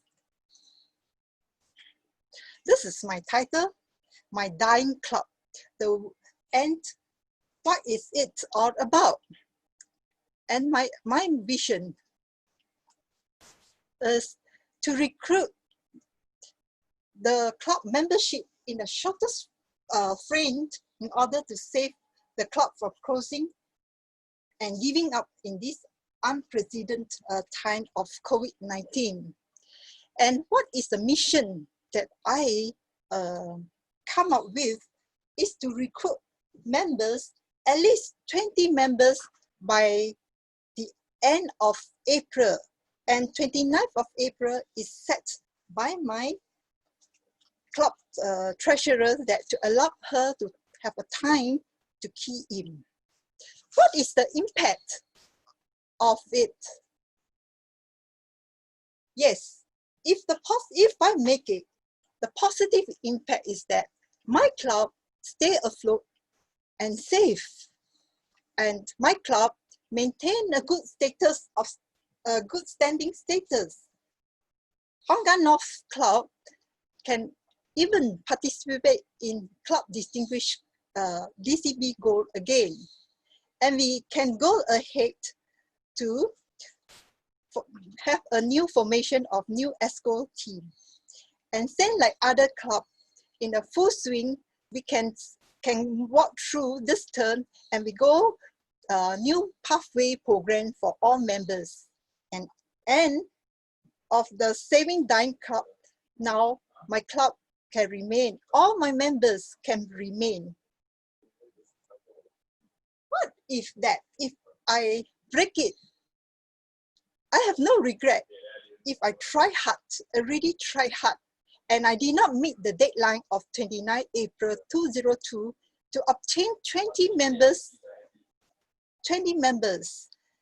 Yes, if I continue to go to stay my cup alive, could be it's not possible that I have a distinguished program. And the totally club survivor is the end, because my sponsor say that give up, and the arrangement already have been made. The arrangement have been made to go transfer the existing members to ITMA Toastmasters Club. Why I should have it? No, that is ready to go. I want to try it, and what is the outcome? And during the process, it's just running an event. Running an idea as an athlete, you have to have a clear mindset. What is your goal? Now I have is I must, as a club, move to 20 members by end of April. And the news since split COVID-19 in March, how to hit the deadline. The things membership seems impossible. It's another 12 members to go when I first know that the club is having this struggle. And nevertheless, thanks to the magic letter from TI that the deadline has been postponed to 30th of April. And this is so good to feel it, to provide additional support of members and club board members, has extended directors, has extended the April renewal due to 30th of April. That is good. And right now, it seems impossible. 12 members to build up. When going tough, when the going gets tough, the tough get going. So priority, time is essence. As a runner, yes, time is essence. You have to run a race with a focused mind. With a focused mind to the destination. What you need, you run, run, run. And it is a tough challenge to meet this deadline. And this is all the strategies that I have built up. I just a brief showing, and this is the thing. So I just stopped this sharing for a while. And it goes. The strategy. And first, I built up team collaborations. My leadership, I say, okay, we pick two parts. One is to have two members to focus on the membership drive. Another team is get the club running. Another team, the members itself have to have their drive. Then it goes. And now I tell you, by 30th of April, what have we make it or have we break it? And yes, it is. We have make it. Let me show you my screen. Again. Oh, couldn't get. Sorry, couldn't get the sharing screen.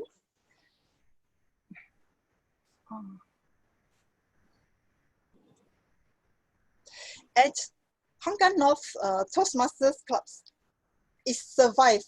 And the most critical time is on 28th of April that we are unable to make it because the tracking is that we have 17 members to go.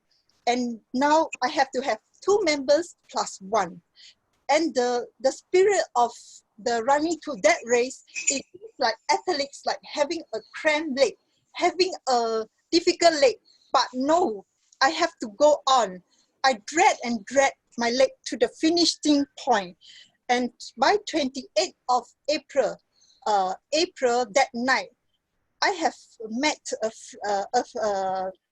managed to recruit another 2 plus 1 members. And at last, we make it. And from here, the sharing of mine is that I couldn't, it's the victory, and it's a very sweet victory. And the sharing of mine is that as this leadership learning, I grow that membership is very important. We have to treasure the membership. Members are our assets. And along the way, during my recruitment process, I too have the feedback that some members dislike some members. I couldn't have a choice to say that. One told me that if he joined, I will quit the club. So this is the ready members, and that guy has not joined yet. So as a leader, I learned to make a decision. Okay, I respect my current members' decision to stay. So we will tackle the issue, but the issue priority is to have have 20 members, and God really blessed. I thank God for the saving grace that at last Hong Kong North Toastmasters Clubs has met the schedule. And also, one thing is that I want to tell you the secret is that during my recruitment membership, the problem that I face as a leader, once have to accept rejection. It's not so nice to reject a rejection because, but nevertheless, we have a goal to play. We accept this, and that is to press on to the very last minute. Can I show you my slide if I can find the sharing slide again? Your timing is now 10 minutes and 55. Okay, wait. I have to present my result. Oh my gosh, your speech is 5 to 7 minutes. Okay, can I cannot. Okay, wait, I cannot. Yes, it's up. Your screen is being shared. Oh, okay. Okay, so from the beginning, you look at my report. It things bleed. 2 members. We get 2 DCP go, 2 members. And over here, the members, we have so many members to go through. And now, as the current date here, over here, we have at least 2 more members to go. For the club has been saved, and now we have to press on to 2 members. And more sweet, victorious result is that Hong Kong North Toastmasters Club anniversary result. Although COVID-19 pandemics, we have overcome it, and this is the victory of all. Thank you very much. Thank you. This is the Hong Kong North Toastmaster Club. My home club, at last, is safe. Thank you. Back to you, fellow Toastmaster of the day. Thank you very much, Chailing, for sharing your journey on saving your club, your Hong Kong North Toastmasters Club. Can you help close the sharing? How to? Just click on, yeah, okay, great. Okay, thank you. We really enjoy your speech. So next, we'd like to invite the next speaker, who is Sun Hui Ni. She will be Sun Hui Ni level 1. Okay, so she will be doing her Pathways project, level 2, speech number 3. And may I invite her evaluator, Cindy Pa, to share us the project objectives? The purpose of this project is for the member to apply his or her mentoring skills to a short-term mentoring assignment. The purpose of this speech is for the member to share some aspects of his or her first experience as a Toastmaster mentor. Back to you, Toastmaster of the day. Thank you very much, Cindy. So the speech title for Huini is My Mentors. So here's her introduction. I'm a person who likes to learn new things. Joining Toastmasters to go out of my comfort zone to challenge and improve myself. I believe that as long as I want to do something, I will make it. So let's invite Huini up on stage for her speech, My Mentors. All the best, Huini. Please, hold on, please unmute yourself. Yes. It's okay now? Yeah, good. Okay. Ready when you are ready.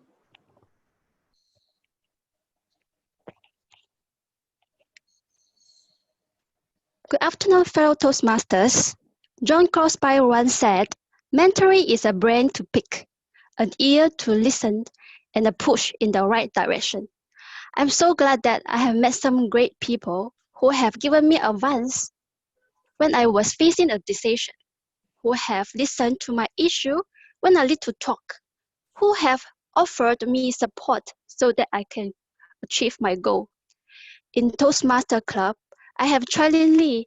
She is my president, and also she is my mentor. She talked to me after each chapter meeting. No matter what role I play that day, she always could find some nice words to encourage me and build up my confidence.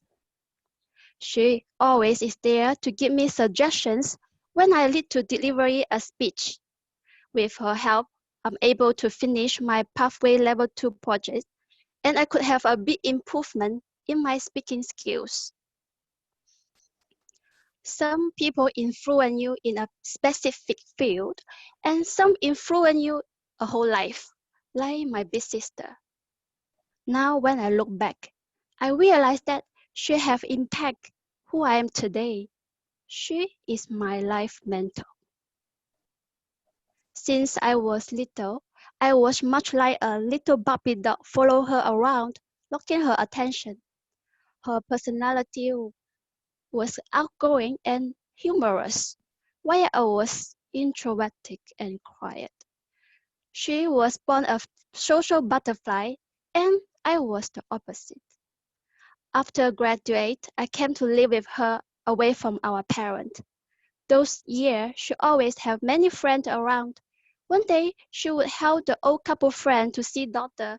Another day, she would help a mother friend to look after her kid. Very often, she invite friends to our apartment to have a meal. And she always busy around with friends. After a while, I felt a bit upset for losing her attention and wonder why she would spend so much time for the friends. One day, she talked to me. You only see I help others, but I also help by many people. I am just like if someone give me an apple, I will give him back 2 apples. I am grateful for what I have. Then I understood there wasn't any social butterfly. It's her treat people with heart, some so that people were all gentle to her. She showed me a good model to social with people. Since that, I was more open myself and could more confident and cherish the relationship with others. A few years later, I have the opportunity to be a partner, work with my sister. We opened Western restaurant together. Because of her social contact, we have a big success grand opening. She continued her excellent social skill with the customers. I was more managing the back office operation. The job required me to make a lot of decisions, from hardware, facility, business strategy, to staff deployment. In the beginning, I felt that I have choice phobia. I try my best to make each decision right. However, I fall in confusion. I could not decide right away. Then the sister said to me, "No worry, you did well. Go ahead." What great words I lit at that moment. Go ahead.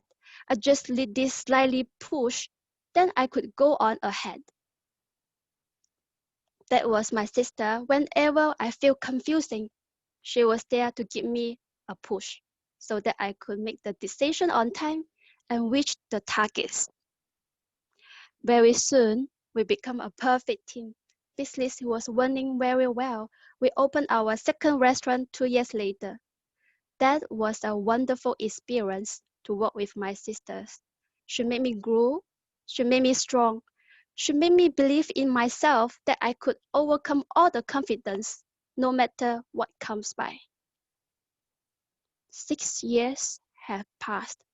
Sister still run the restaurant, but the God showed me another path on my life. I got married and have kids. But we still keep calling each other every week. Never stop. We are not only talk about business, but also family life. She will always be my spiritual supporter. I felt fortunate enough to have mentors in my life.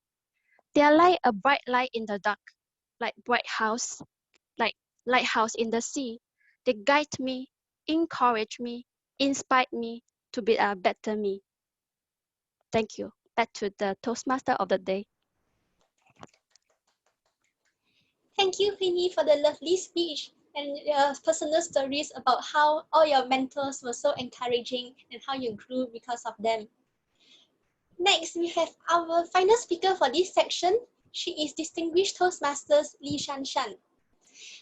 So her project will be on leadership development level 3, connecting with storytelling. Let's invite her evaluator, Elizabeth Chiu, to tell us more about the project objectives. Hi, Shan. Your project today is interpretive reading. Sorry, that's me. Hold on. Yeah, leadership development level 3, increasing knowledge, connect with storytelling. The purpose of your project is for you to practice using a story, using a speech, within a speech or giving a speech that is a story. Yeah, good luck. Thank you, Elizabeth. The title of Shanshan's speech is Take the Plunge, and the timing will be 5 to 7 minutes. I'll be helping with the time. Hold on, let me set my timer. Sorry. Okay, I'm the timer. So, Shanshan, whenever you're ready, all the best. It was an era where sprawling mansions, large swimming pools, multiple garages, multiple gardens are the envy of the people on the streets. It was an era that if you live in a huge mansion, you must be super rich. You must be very wealthy, very into businesses, very popular, and everybody will flock to you. But sadly, to one little boy, that was not the case. Yes, he lived in that mansion. He lived in that sprawling mansion with huge swimming pools, Olympic-sized swimming pools. He even lived in a mansion where open the garage door, you see 5 Mercedes, 5 cars of large brands that you can only envy, and wow, so beautiful cars. But to that little boy, about 7 years old, he was living in misery because even though the house is huge, he had to look after his younger siblings. Imagine living in that house, but you're looking after your younger siblings without your parents because your dad is addicted to gambling. And what happened to that? A debt has ensued. And of course, your dad has to start to sell off his items in the house, sell off the cars, and start to sell off part of the house even to somebody else. But this little boy, Peter, he liked to sit outside a little shop along the street, watching the owner spinning the wheels of the bicycle, putting together a bicycle in wonder, childlike innocence, wondering, wow, how did a bicycle got together, and how did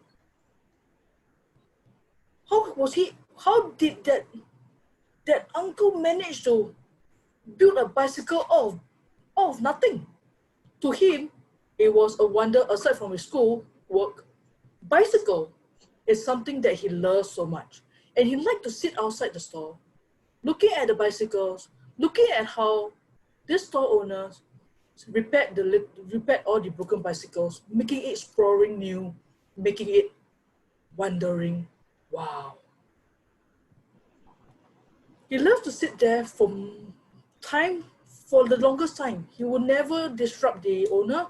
He would just sit there listening and wondering why. One day, he stood outside the store, not coming in as his usual. His usual mode was just walk right in and sit down beside the owner and sit down there watching the bicycles go, bicycle wheel spins, wow, in wonder. But that day, it was always norm to stand outside, peeking in and holding back. So when you notice that there's a little boy outside the door with his little head coming in, coming out, coming in, coming out, as if he has hesitation coming into the store, which is out of the norm for him, because to him, that shop is his house. He just walk right in most of the time. He walk right in most of the time. Then, that owner, who is my grandfather, decided to ask him, Peter, why are you standing outside? Come on in. You are at home already. Come on in. Come on in. Peter was like, suddenly so shy. Suddenly was like,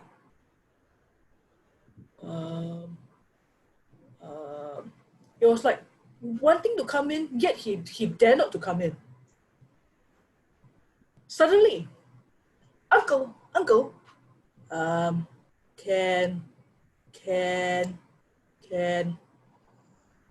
my grandfather asked, Peter, why are you stuttering? Why are you stammering? Peter was like, froze. Suddenly, he said, Uncle, can I have some money for my school fees? My grandfather immediately realized what has happened because Peter's dad had gambled off all the money, even money for school fees, money to feed his family. Without hesitation, my grandfather took out the safe, took out the earnings from the safe, passed it to Peter, and told him, take it and pay your school fees. That amount of money is actually the whole shop's earnings and also to feed my grandfather's family of 8 children and a wife. Without hesitation, that money was given to Peter.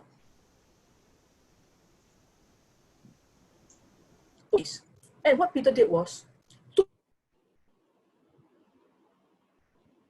the money, nodded his head so vigorously that took it, ran back home. The next day, he ran back to the grandfather and said, he paid the school fees. And he was ready to take on the role. Yes, you're wondering, how did a 7-year-old gather that plunge or gather that courage to ask a stranger for that money? Well, Peter decided that there was no harm asking. If he get rejected, he just got rejected. No harm asking. Peter paid his school fees, went on to become a successful businessman who owns several factories, who owns a large company. He never forget that moment, that kindness, it was shown to him. So every year, we had a huge gathering during Chinese New Year of a lot of foods from his house. And yes, he's successful now, and he's also semi-retired. So that is how we got together, knowing a family of a different background after all. So ladies and gentlemen, never be afraid to take the plunge to ask anything. Even you're afraid of asking people for help, take the plunge. You get the rejections, you never know. Whether you get the rejections or you get the help, you will never know. So just take the plunge to get help if you needed it. Don't be afraid to ask. Thank you. Back to you, Toastmaster of the day.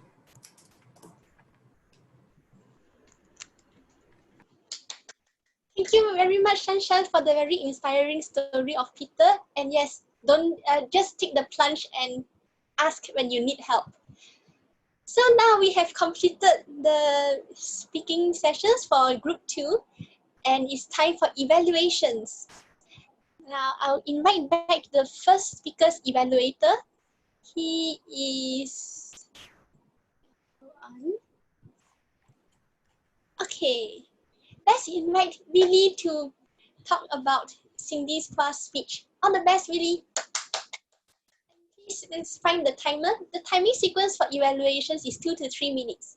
Okay. All the best, all evaluators.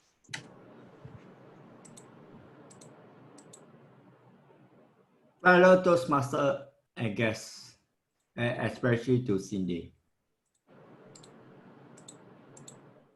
You create interest by asking questions and ask the audience to put in the chat according to your question.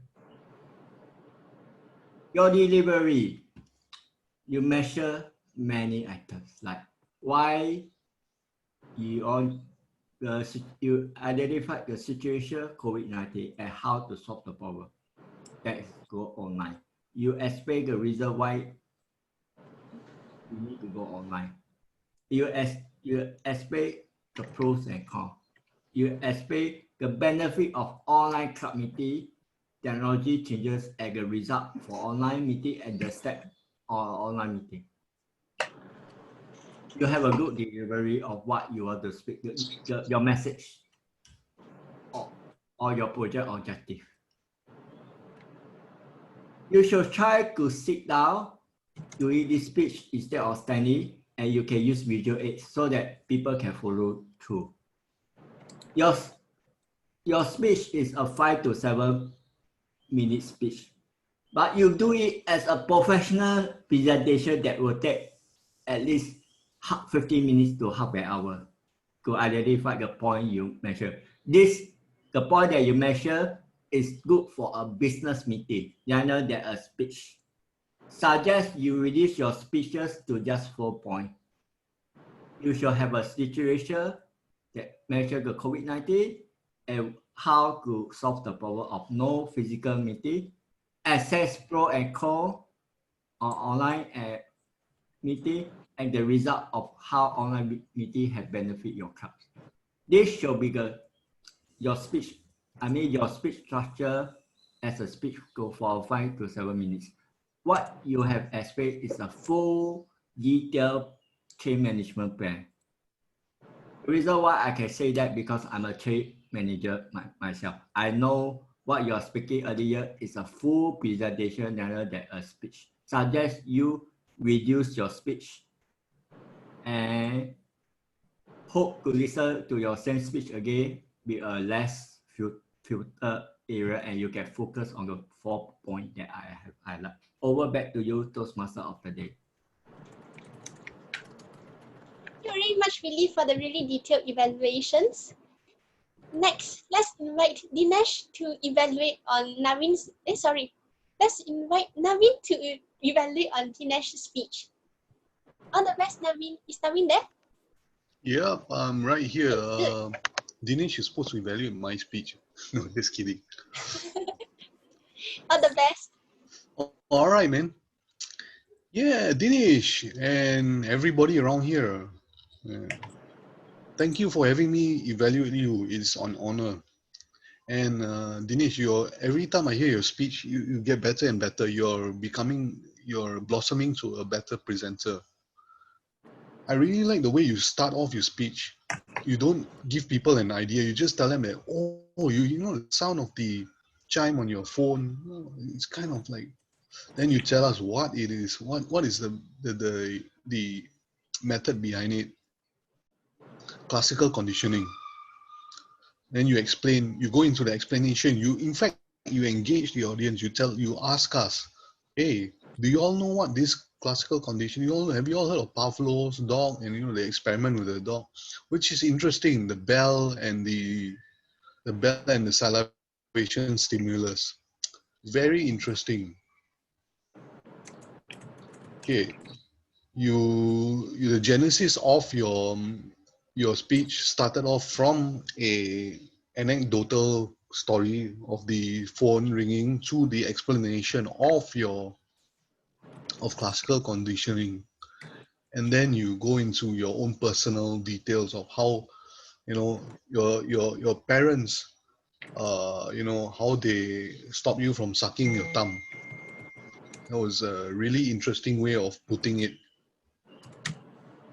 Maybe you might want to go a bit into that, how they do it, and what is the period of time it took you to actually get used to it. And then the extinction, will the extinction thing kick in for you to. There's another conditioning called operant conditioning. You may want to look at that, and you may want to compare and contrast these two conditionings, classical and operant conditioning. Okay, how you may actually make your speech much better. Perhaps, right, you can try speaking a bit slower. Pauses, try and have pauses and be a bit slower. That will be good. You can articulate your words and things.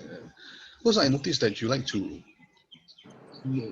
give everything all at the same time. you can try modulating from maybe slower paces to faster paces. When you tell stories, maybe you want to go faster. When you go slow, you may want to be more articulating. And congratulations on finishing this speech. It was very interesting and enlightening. I've learned a lot. Thank you, Dinesh, for giving me the opportunity. And over to you, Toastmaster of the day.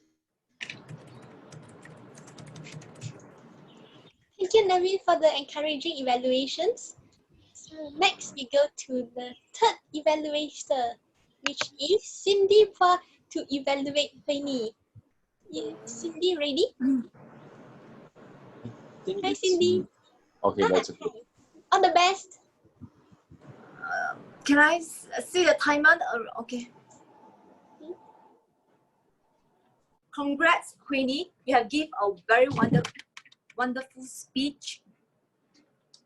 I envy your relationship with your sisters, which I do not have one. I'm happy for you and your sister have inspired you and provide you emotional support and encouragement in your life. However, you have not met the speech objective of sharing some aspects of your first experience as a Toastmasters mentor. I would like to know if you are a mentor now and whether are you guiding new members to understand the Toastmasters program. I will evaluate your speech using BEST acronym, B for body language, E for eye contact, S for speech structure, T for tonality, to explain the area that you excel and the area you may wish to work on. Body language. Your body gestures is limited. I would like for you to test your mic to see if you can, the audience will hear you clearly. Therefore, you do not need to use the earpiece and limit your hand gesture by holding on to your earpiece. Your facial expressions is limited and I could not see much smile in your face. Maybe you would like to smile more during your speeches so that you can give a connection to the audience. E for eye contact. I could see that you are looking at the screen most of the time, and I can feel with better practice, you can able to look in the camera so that we can feel connection that you are talking to us. S for speech structure. I like your speech structure in the way that you explain your detailed structures of a point of how your sister inspired you in your life. From your speeches, you are expressing thanks to your sister. However, I would like to hear from you whether you want to be someone to inspire your Toastmasters member, someone like her to inspire a Toastmaster member. What skill you learn from your sisters which you can use and apply to mentor your Toastmaster members. For T for your tone, I could hear you loud and clear. However, I could see you can add more color to your speeches with practice. To challenge yourself, in conclusion, you may need to work on your eye contact and focus on the project objective in your next speeches. Overall, I enjoy your speeches and I look forward for your next speech. Back to you, Toastmaster of the day. Thank you very much, Cindy, for a really detailed step-by-step evaluation on how to improve Penny's speech even better. So now we have come to our final evaluation. So let's invite competent communicator, competent leader, Elizabeth, to tell us to evaluate on Shanshan's speech. All the best, Elizabeth. Shanshan, congratulations on finishing your speech. Your speech has wowed us with the story that you have presented in such a well-structured and well-developed manner. Your message at the end was also inspiring to us all. However, I felt that you can add more oil and you can add more decorations onto your bicycle of your story, and you will make us more eager to buy your story. First, what you were good at. You were good at attention, transition, repetition, and description. I will briefly just go through this. Your introduction grabbed our attention when you described all the sprawling mansions, the cars, and even draw us in with our context of today. You used repetition, wonder, childlike innocence to really bring us into the childlikeness of what this boy Peter is like. Your transition from your introduction to the story itself was very well flowed, and we could really follow how you brought the child to life, and then also to the ending when you gave us your message. However, what you can improve on is two things: your body and your use of space. Your body was positioned always at the center, and you do look a little to your right, yeah, to your left. And that way you want to show how the boy is talking. However, you didn't show us the other direction, this way, where the uncle is talking. It would be great if you could position yourself in the middle when you are explaining the story to us, to the left when the boy is talking, and then to the right when the uncle is talking. That way we can properly visualize the conversation that is being taken place. Your body could have been a bit more energetic, because like the point where the boy nodded vigorously, like you said, you didn't nod vigorously. You just did something like this. So you can add more energy into your speech by adding more body language that stands out. And finally, challenge. You can add more emotions and feelings into some of the descriptive moments. For example, the boy can be feeling amazed, and he's thinking about comparing the mansion to this simple bicycle. And he's just so filled with joy, and he's so happy that it brings a big smile to his face. All in all, you have proven to be an excellent storyteller. You can add more into your speech, bring us deeper into your story with better use of space, as well as more emotions. Thank you, and all the best for your next speech. Thank you, Elizabeth, for the really detailed evaluations. Let's now invite our fourth evaluator. Just now I accidentally missed him. So let's invite Dinesh to evaluate on trailing speech. All the best, Dinesh. Thank you, Lee Xian. So very good afternoon to everyone here, especially to you, Chuiling. This is leadership, speech on leadership. I think it's very apt in this moment in time. We're going through a pandemic, and so good leaders are what is required to tide over this pandemic. And Toastmasters is no different. As an organization, we need good leaders to help us see through this whole pandemic. And just the other day, I was speaking to my EXCO members as well about how we can, retain members. So it's a very apt topic. And I think it would have been good perhaps if you just asked people in the audience who's going through a similar problem. I'm sure many of us would have raised our hands. So I think that would have been a good way to relate to the audience. At the same time also, perhaps because I noted one of the aspects of the evaluations to try to relate to your audience, you could also mention how the things which you learn can also be applied to other people who might not be EXCO members in the Toastmasters Club, because then for them, they might be feeling a bit left out. You talk about membership, you can talk about any other organization, for example, trying to retain people and things like that. So then it's more, you can relate better to everyone. And I could really feel the passion, from you during your speech, right from the start, the way you mentioned how you dressed like a marathon runner. I think, maybe you could have, one thing you could have done would be, put a race tag, for example, because initially I did not really get that you're a marathon runner until you pointed it out, with the cap and the shirt, because I couldn't see the words on the shirt as well. So I think if you had done that, that'd be great. And also, I think you use very good words, like make it or break it, spirit of never giving up, things like that, which are really clearly exemplify, the qualities of a good leader, to not give up. And you planned out a project very well, had a clear mission, a clear vision, what you wanted to achieve. And with regards to the mission also, you explain, why is it important to have this number of members in terms of DCP points, trying to get members to stay together. And I think that was really good. And perhaps, just to suggestion for the structure, since you already talked about, being in a marathon, how it's like running a marathon, you could sort of incorporate it. So like you say, for example, the Toastmasters, trying to retain members is like a marathon run. And like at the start, there was this number of members, and then I was running, like a race, and then, I mean, not a race, a marathon, and along the way, this was an obstacle I faced. So like sort of incorporate the marathon runner kind of idea into your whole speech. I think that would have been good. And also, I liked how you seem to have learned a lot from it, your ability to accept rejections, pressing on, and how members are assets, and also trying to make decisions which can be difficult. And also, you talked about I think that's really good. And, you talked about things such as times of essence and things like that. So all in all, I think it was a really good, I can see you have clearly learned from this whole thing. This whole journey has been it's not been an easy one, and I'm glad, you came out of it stronger, and most importantly, you managed to hit your target. I think that's important. But maybe the way you structure it, because at times I felt it was going a bit like all over the place. So maybe you can like talk about how you at the end hit your mission, hit your vision. So then it like sort of ties back to your mission and vision at the beginning. Because at the end, I didn't really see that connection in a sense.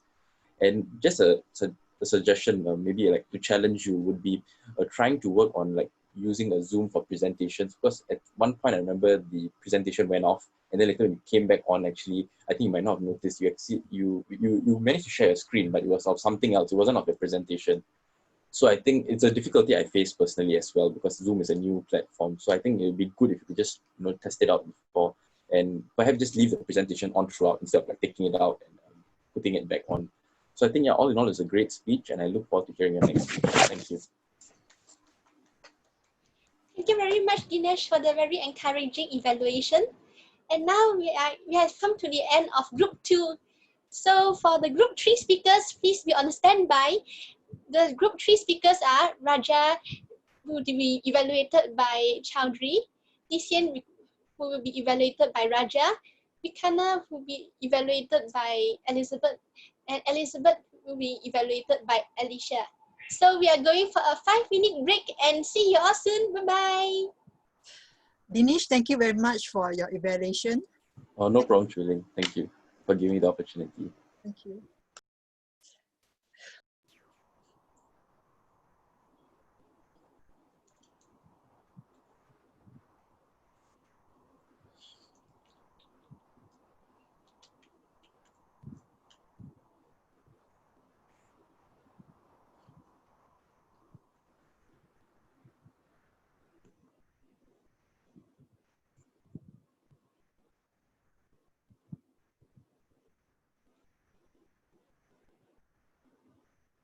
Are all the evaluators and speakers back? Please give me a thumbs up if you are here. I am ready. A virtual one or a real one? First speaker, I am ready. Lycian, can you hear me? Oh, I'm sorry. Lycian, can you hear me? I am the first speaker. I am ready. Pardon? I am the first speaker. Ready. Okay, good. And your evaluator is here as well. Okay. Yeah. No, I'm the evaluator. I'm ready. Okay, great. I'm So ready. can I share my, okay, first you go ahead, Lycian. Later I will share my screen. Good afternoon once again to Singapore Online Toastmasters Club. And this is the speech marathon, and we have come to our 3rd group. So as usual, please pin your timer when you want to speak. And we'll have our first speaker. Our first speaker is Raja, and he will be presenting. Please tell us a little bit about your project, Raja. Objectives you want to know? Yeah. Okay, sure. I will read Oh, out. sorry. Let's invite his evaluator, Chowdhury, to tell us the project objectives.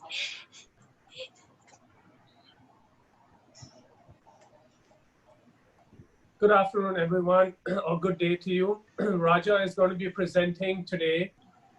The title of his speech is called Science of Meditation. It's an informational speech. The purpose statement reads out as following. The purpose of this project is for the member to learn or review basic research methods and present a well-organized, well-researched speech on any topic. So all he has to do is just inform us on something which is researched, and best of luck to you, Raja. Thank you, Chowdhury. Hi, Raja. Can you share with us your project title and some introduction about yourself? Sure. project title is The Science of Meditation. Introduction about me is I am from One North Toastmasters Club. I am an electronics engineer. I am a father of one son and husband for one wife. Thank you very much for your introduction, and please start whenever you are ready. All the best, and also please pin the timer. I'll make sure you can see the timer. Thank you.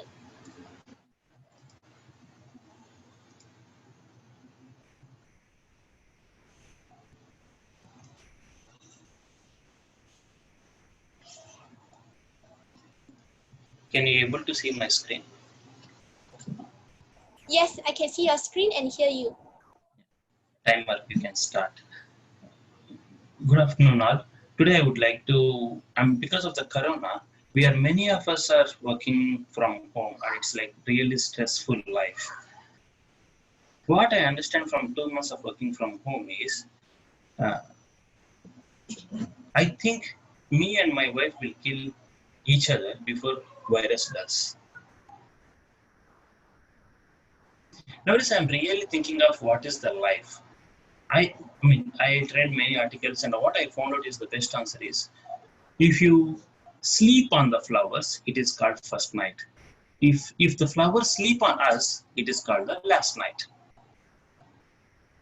So simple definition of the life, what I understand. Today's topic is the science of meditation. When I search nowadays, many people out of the race, many of the people out of stress, and everybody starting looking at the stress-free life, how they can do and what they can do. So the answer is finally boils down to the meditation is one of those solutions. Can I ask you one question? How many of you want the stress-free life? And how many of you want the excitement, free from the excitement? How many of you want the good immunity power? Hope most of you.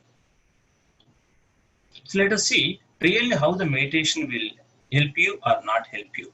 We will not only listen what somebody is saying, we will go into the in-depth research and what is the science is saying about the meditation. Today we will try to interlink both the science and the meditation to understand logically.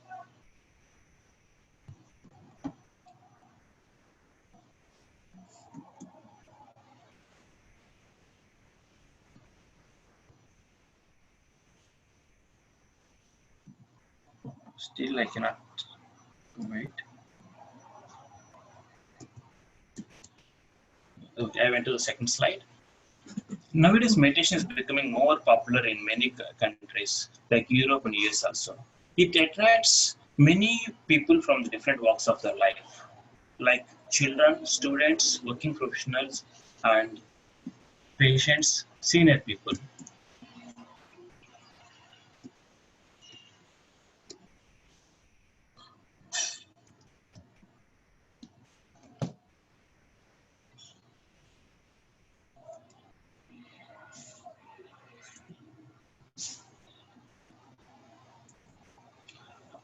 Do you know what are the benefits of meditation?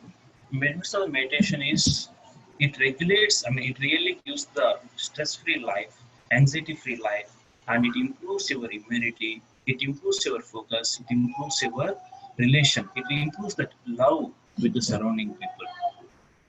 It gives you good sleep. There are so many benefits, and the extra benefit for the ladies is it reduces the aging. You look young. For the boys or gentlemen, what is the extra tip for you? If you want to look handsome, you give hand to someone who is in need, because beauty lies in the heart mostly. Now we will go into the research. What is the research has been done to prove how meditation will impact us? This is from Harvard University. There is a psychologist named Sarah. She did a research. What the research says is, here they have taken the two groups of people who does the meditation and who never does the meditation. Okay. They have taken the MRI by using the latest equipment, and they found what are the changes in the brain. Here they found out that there is something called prefrontal cortex, and it will change. This is really useful for the working memory. and it is helpful for the decision making. Okay, they found the difference between the meditating people and never meditated people. Okay, you see there is thickness is difference in the meditation people. The thickness, there is more thickness in the meditated people. Here you can see the blue dots is the meditated people. The meditated people will have the more thickness compared to the non-meditators. So that means whoever is meditating, they have the thickness of the prefrontal cortex equal to the age of 30 years. Okay, that means their aging is getting slowed. So now the critics, what they told is in the previous one that you told, okay, the meditators and non-meditators. That means their behavior might be changed, their diet might be changed. That might be the reason. Meditation might not be the reason. That is what the critics told. So that is why they went for the second research. In the second research, what they did is they have taken the group of people. They never did the meditation. Okay. Now they split the group into the two groups. Okay. One group will do the meditation, and second group will not do the meditation. Okay. Both will follow the same diet, like so that they can observe what are the changes in the brain. They have undergone the 8 weeks program, and now then after 8 weeks they have taken the images of the brain. What they found out is the left hippocampus. Okay, this assists in learning and it helps in the memory. It regulates the emotions. What they found out in this research is whoever does the meditation, okay, they have the more thickness in the left hippocampus. That means they have the good ability to learn and good ability to memory. They are good at regulating the emotions. The second observation they did is in the temporio-parietal junction, they found out that there is another area which is useful for the perspective taking. That means seeing the situation from the different angles from the different perceptions. It is called the empathy, okay, and or the compassion. They found out that whoever did the meditation, they are good at having the empathy and the compassion. Another observation they observed is the change in the stress level. Whoever did the meditation, they observed the very less stress levels. The reason for this is, the meditation, the sole reason is the meditation has changed the structure in the brain. There is an area called amygdala. Okay, in amygdala, they observed that the gray matter is less. Whoever is meditation people have the less gray matter. That's why they are experiencing the less stress. This is the area which generates the stress hormones. In the graph, you can see that whoever there is a change in the stress level is less. Okay, their amygdala gray matter is less. The thickness is less. These are the observations they did from the Harvard University by the professor named Sarah. Now let us go to the second research. Okay, this is nowadays most of us may be aware of this. Is called there is something in Carnegie, something called art of living. Okay, hundreds of countries, more than millions of people has involved in this meditation program from the art of living. What they did the 70 plus independent studies conducted over their meditation program. What the conclusion of the 70 plus researchers is the life satisfaction is significantly improved after the 4 weeks of meditation. Okay, and the immunity power, immune function has significantly improved. Why? Because there is a 5x increase in the lymphocyte count. That is the sole reason it increases the immunity power. And what are the other parameters they found out is there is a decrease in the depression by a 70%. And the stress also decreased by 56%. Why? Because the stress almost decreased by 56%. I want to see the timers report. Where can I see?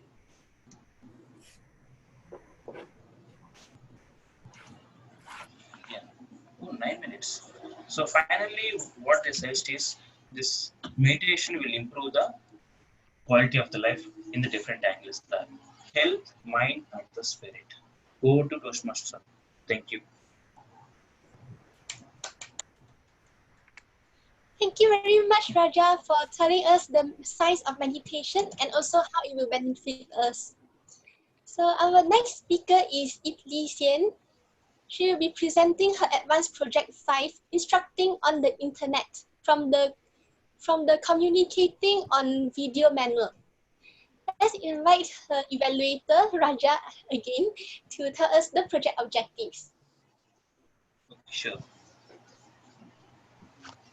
Project objectives to learn how to develop and present an effective training program on television. To receive personal feedback through the videotaping of your presentation. Oh, no, I'm done. 12 to 12:30. Are you done?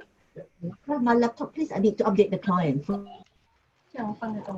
This is Lishian, this one. Yeah, thank you very much, Raja, for the objectives. So for this project, the speaker is supposed to present a 5 to 7 minutes live presentation and then play back a pre-recorded video of 5 to 7 minutes, where only the video will be evaluated. Instead of playing back the video, she will be doing a live workshop. Since during the COVID-19 period, many workshops are done live online. So playback will be available when these speech marathons go on YouTube. Hence, the speaker would like her evaluator to evaluate the live workshop that the speaker is going to present. There will be no playing of videos. So for this project, the speaker is going to role play as an experienced speaker who will be giving a mini live online workshop. And here is the speaker's introduction. Li Xian is a member of NUS Toastmasters Club. She has been playing around with Zoom ever since the Area Z2 contest this year she had been helped to organize was suddenly forced to go online in less than 1 week before the contest due to the directive from Toastmasters International. It was a very sudden change, but fortunately, thanks to the Division Z Council members, appointment holders, speakers, and Master of Zoom Master Willy's help, the contest went on smoothly. She is now an expert in giving speeches on Zoom platform. Since chapter meetings has gone online, she has gotten 4 Best Speakers ribbon in the past 2 months. She will be sharing some tips on how she prepares and presents online speeches for chapter meetings and also a bonus on how to make your presentation stand up. Let's welcome competent communicator Li Xian for her mini live workshop on additional tips to prepare and present a speech online. The timing sequence is 5 to 7 minutes and all the best, Li Xian.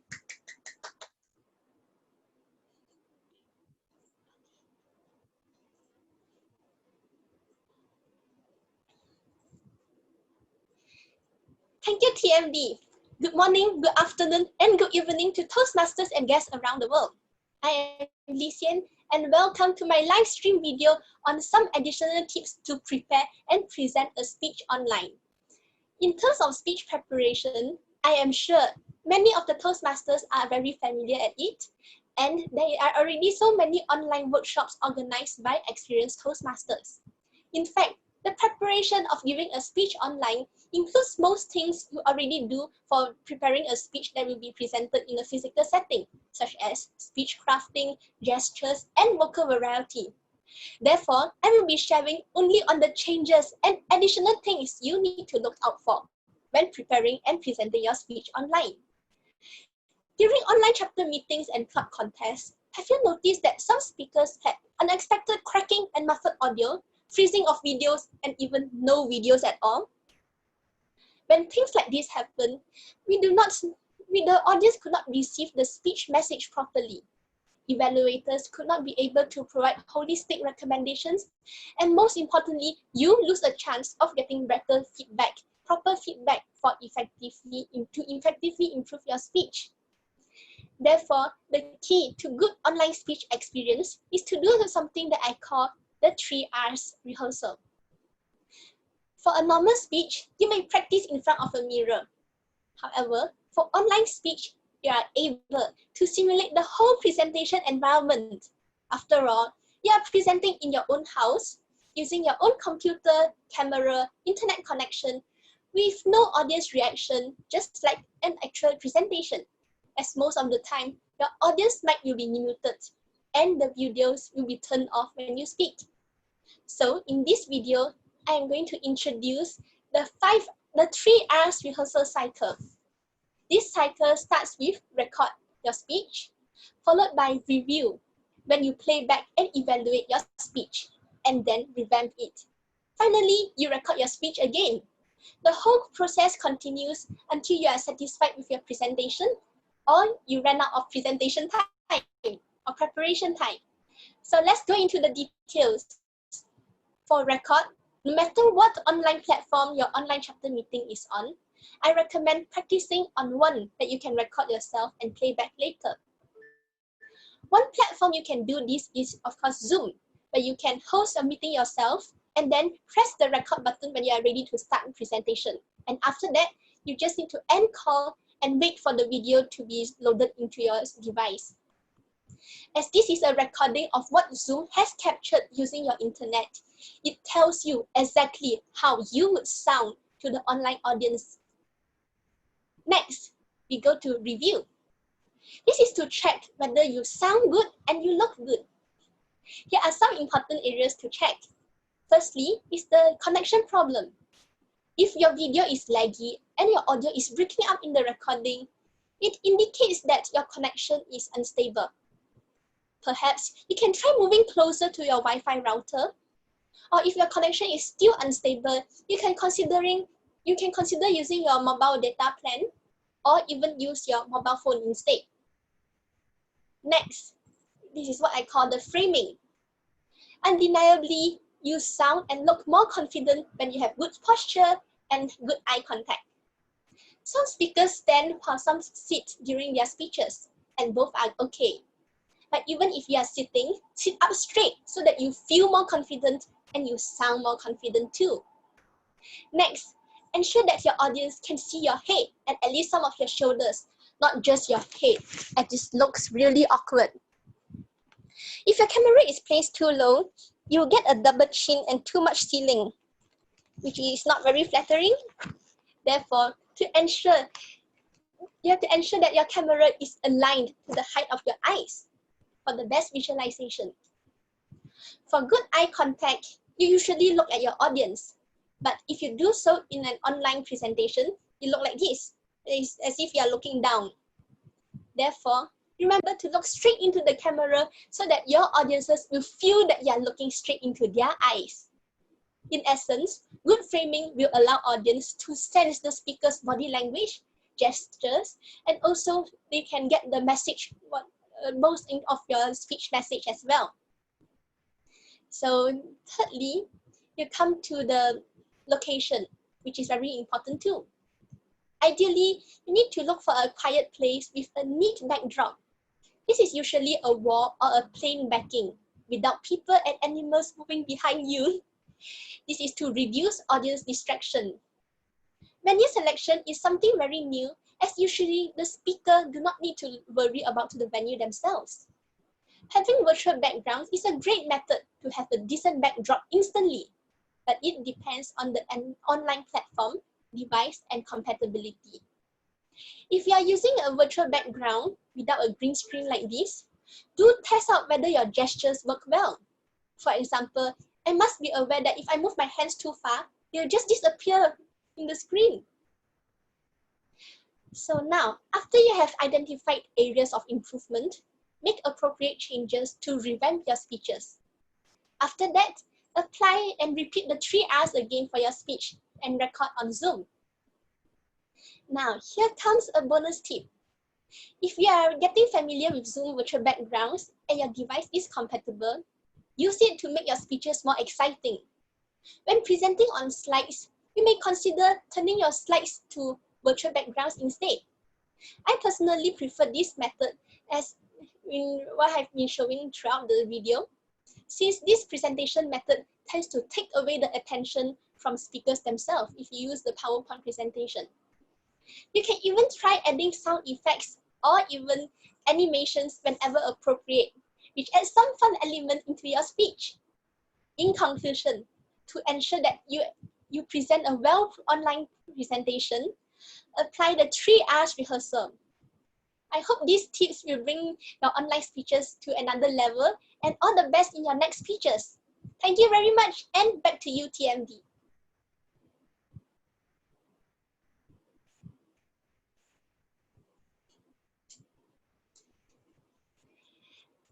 Thank you, Licia, for the interesting speech.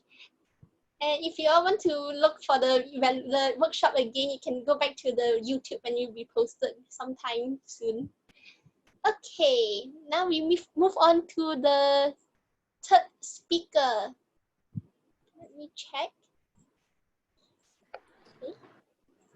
I thought we were doing question and answers with you. Are we not doing question and answers with you? This one, no question and answer. This is just okay. Sorry, I got.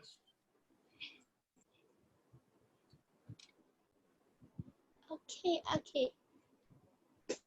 Let's move on to our third speaker. The speaker is Chaudhry. Hello. And his evaluator is Elizabeth. So may I invite his evaluator to tell us more about his project objectives?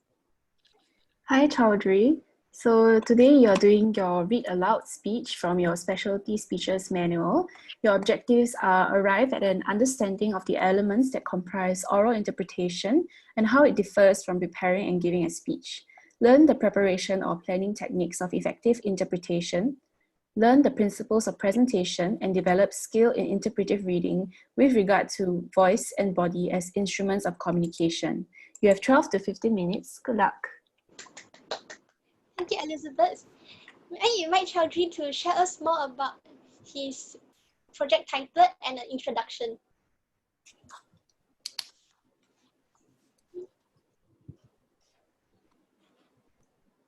Hi, Chaudhry. Are you there? Yes, Lishan, are you setting up my speech, setting up my stage for me before I go? Yes, that's the speech. I sent you it's all on. Okay, I'll read it out. Don't worry. Okay, sorry. Don't worry. I'll read it out. And first, I'm going to set the stage. And are you going to do my self-introduction, or should I just do it? I think you can do yourself as well, because I cannot find the thing. Okay, fine. I'll email it. No problem. Okay, let me start off with a self-introduction first, and then I will set the stage for this. Let me just open up Toastmos. Just give me 1 minute. I'll have it open and I can read it out straight from there itself. So that way people can follow along.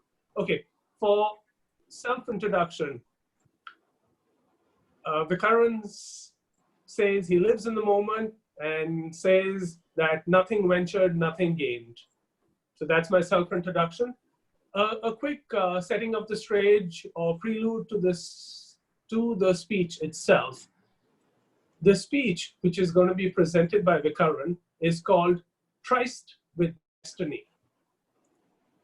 It was a speech delivered by Jawaharlal Nehru, the first Prime Minister of independent India, to the Indian Constituent Assembly in the Parliament on the eve of India's independence, towards the midnight of 14th August 1947. Some of you may have followed some of my other speeches where I've spoken about partition and independence. So this last speech basically is a culmination of the entire event.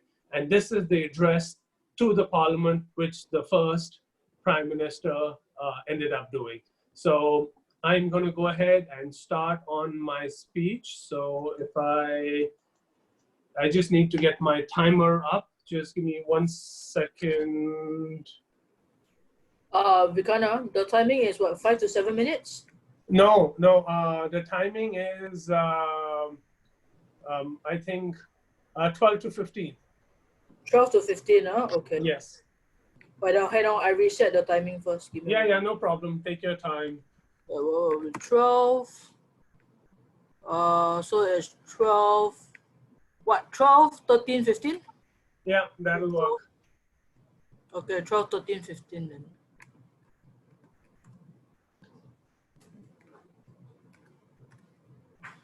Okay.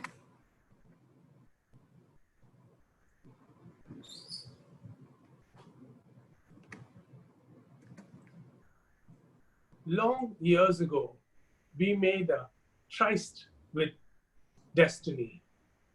And now the time comes when we shall redeem our pledge.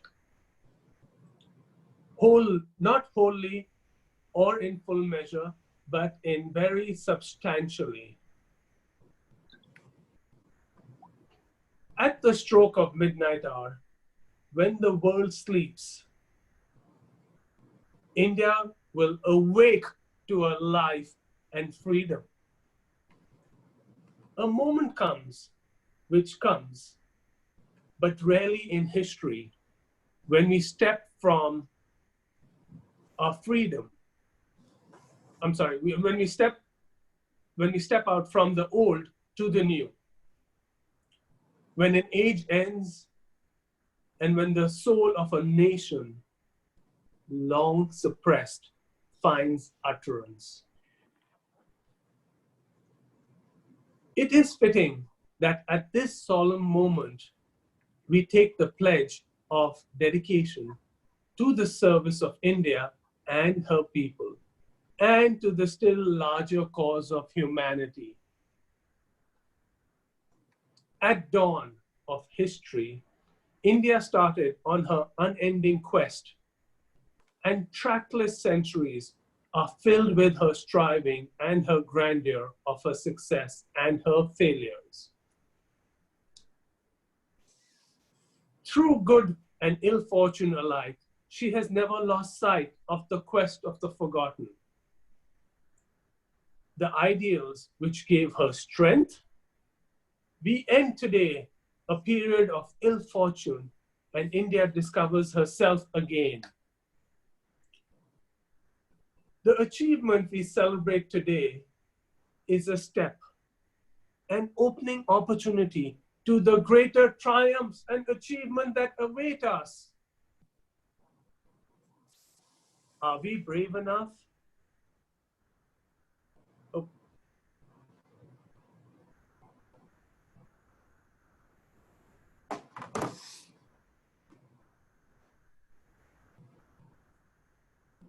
I'm just going to retrack again. At the dawn of history, India started her unending quest, and trackless centuries are filled with her striving and grandeur of her success and her failures. Through good and ill fortune alike, she has never lost sight of that quest or forgotten the ideas which gave her strength. We end today a period of ill fortune, and India discovers herself again. The achievement we celebrate today is but a step, an opening opportunity to the greater triumphs and achievement that await us. We are brave enough and wise enough to grasp this opportunity and accept the challenge of the future. Freedom and power brings responsibility. The responsibility rests upon this assembly, a sovereign body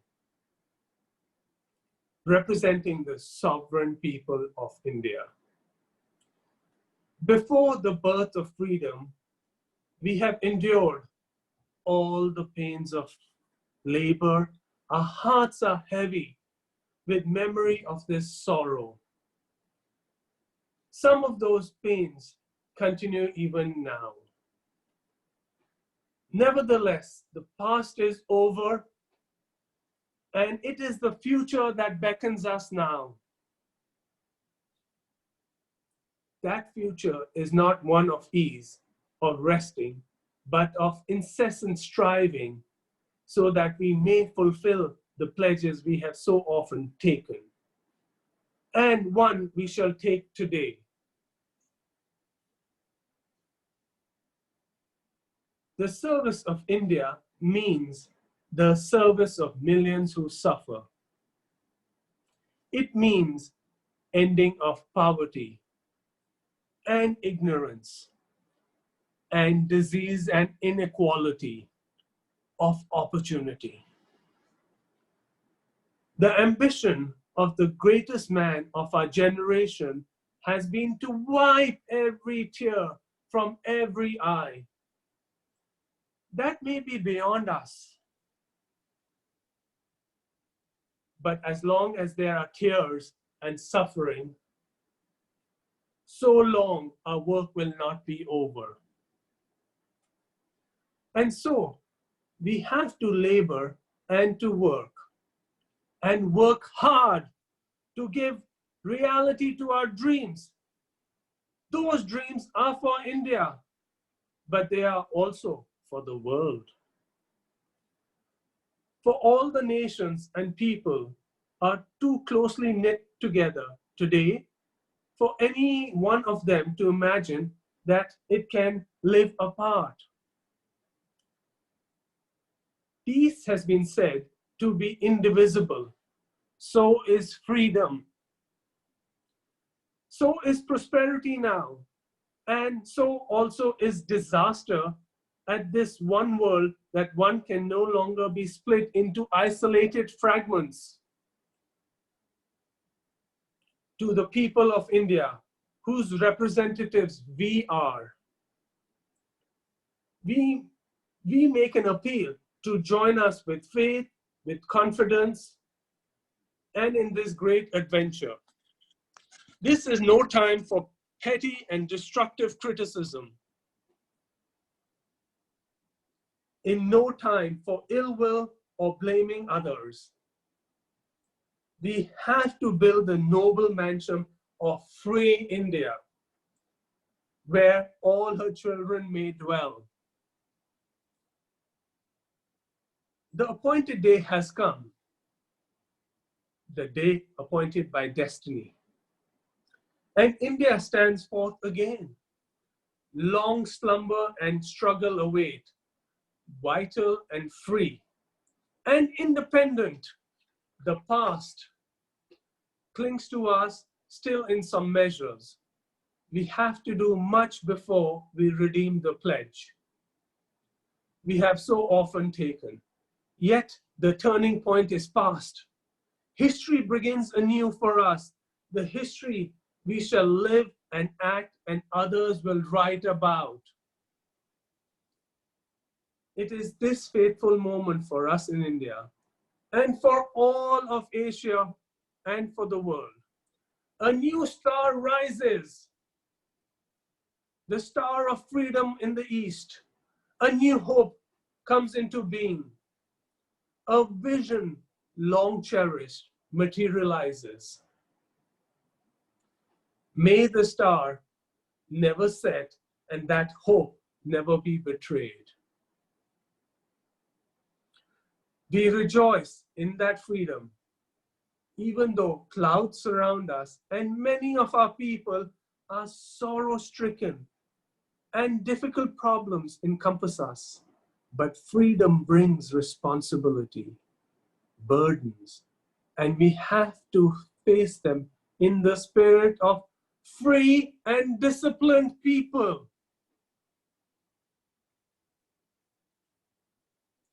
On this day, our very first thought goes to the architect of this freedom, the father of our nation, who embodying spirit, who's embodying the old spirit of India, held aloft the torch of freedom, lit up the darkness that surrounded us. We have often been unworthy followers of his and have strayed from his message. But not only, but only we have succeeding generations will remember this message and bear the imprint in their heart of this great son of India, magnificent in his faith and strength and courage and humility. We shall never allow that torch of freedom to be blown out. However high the wind or stormy the tempest, our next thought must be of the unknown. Volunteers and soldiers of freedom who, without praise or reward, have served India unto even death. we think also of our brothers and sisters who've been cut off from us by political boundaries and who unhappily cannot share at present in the freedom that has come. They are of us and will remain whatever may happen. And we shall be sharers in their goodwill and ill fortune alike. The future beckons to us. Whither do we go? And what shall be our endeavor?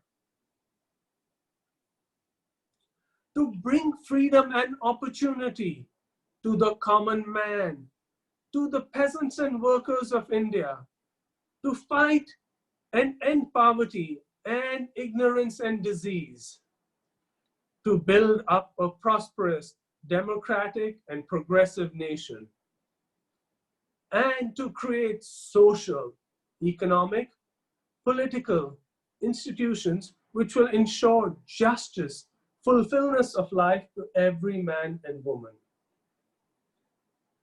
We have hard work ahead. There is no resting for any one of us till we redeem the pledge in full. We have to make all the people of India what destiny intended them to be. We are citizens of a great country. On the verge of a bold advance, we have to live up to that high standard, all of us, to whatever religion we may belong. We are equally the children of India with equal rights, privileges, and obligations. We cannot encourage communism or narrow-mindedness, for no nation can be great whose people are narrow in thought or in action. To the nation and people of the world, we send greetings and pledges of ourselves to cooperate with them in further peace, freedom, and democracy. And to India, our much-loved motherland, the ancient, eternal, and ever new, we pay our reverent homage. We bind ourselves afresh to her service. Jai Hind. Back to you, Madam Toastmaster. Thank you very much, Chaudhry. Thanks for sharing the situation in India and also your hope for India and also the world. So now we'll move on to our fourth speaker. She is competent communicator Elizabeth Chiu. Let's invite her evaluator Alicia to read about her project objectives. Thank you, Toastmaster of the Day. For Toastmaster Elizabeth Chiu, her project objectives will be to understand the structure of an effective speech, to interpret and present a famous speech. And the speech is from 8 to 10 minutes. So good luck to you, and back to you, Toastmaster of the Day. Thank you. Thank you, Alicia. So Elizabeth's project is Advanced Project 5, the oratorical speech from the Interpretive Reading Manual. The speech title is We Are Malala. So here's the introduction. As a young girl, Malala Yousafzai, I'm not sure about the pronunciation, defied the Taliban in Pakistan and demanded that girls be allowed to receive an education. She was shot in the head by a Taliban gunman in 2012, but survived and continued to speak out for the power of education. In 2014, she became the youngest person to receive the Nobel Peace Prize. On her 16th birthday, which is the United Nations declared to be Malala Day, she gave her first public speech since she was attacked by the Taliban in Pakistan. This is that speech given at the first youth takeover of the United Nations, where young people gathered to take a stand on issues that matter most to their generation. To this day, Malala's speech continues to inspire the fight for the worldwide access to education. So, all the best, Elizabeth, for the speech titled We Are Malala.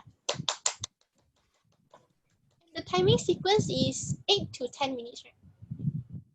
Yes. Yes. All the best.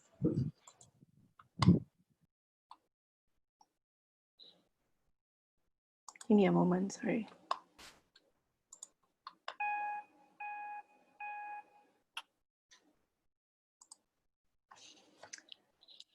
In the name of God, the most beneficent, the most merciful, respected elders, and my dear brothers and sisters.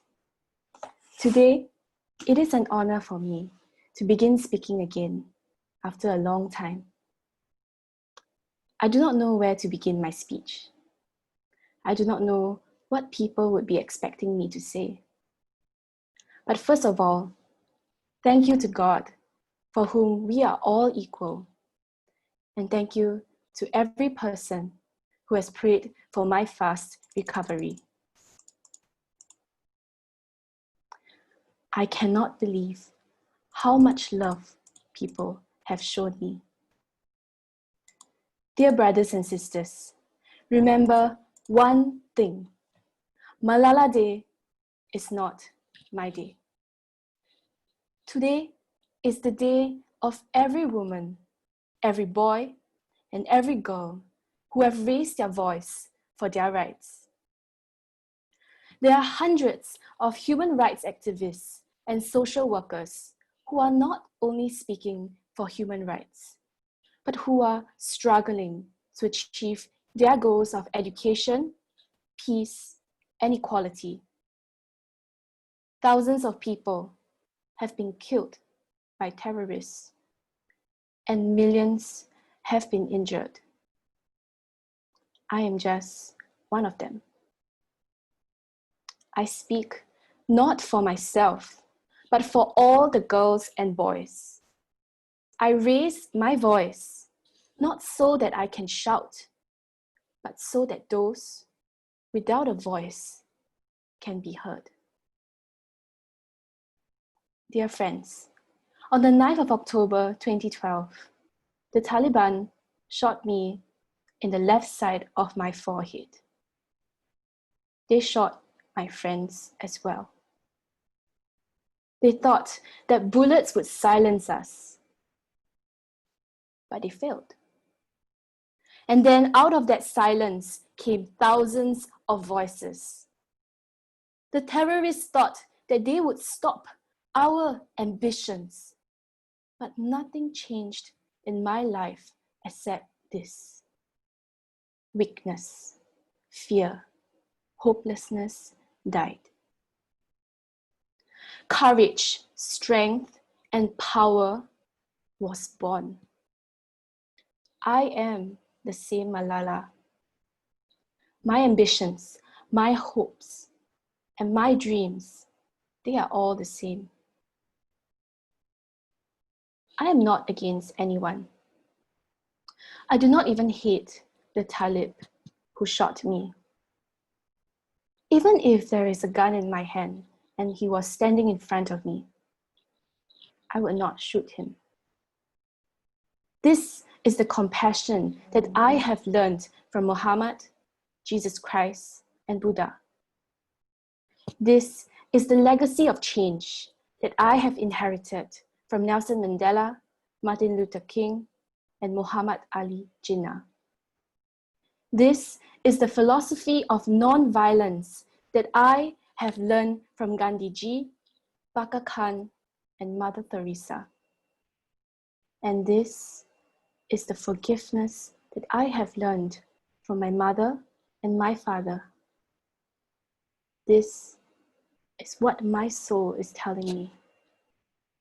Be peaceful and love everyone.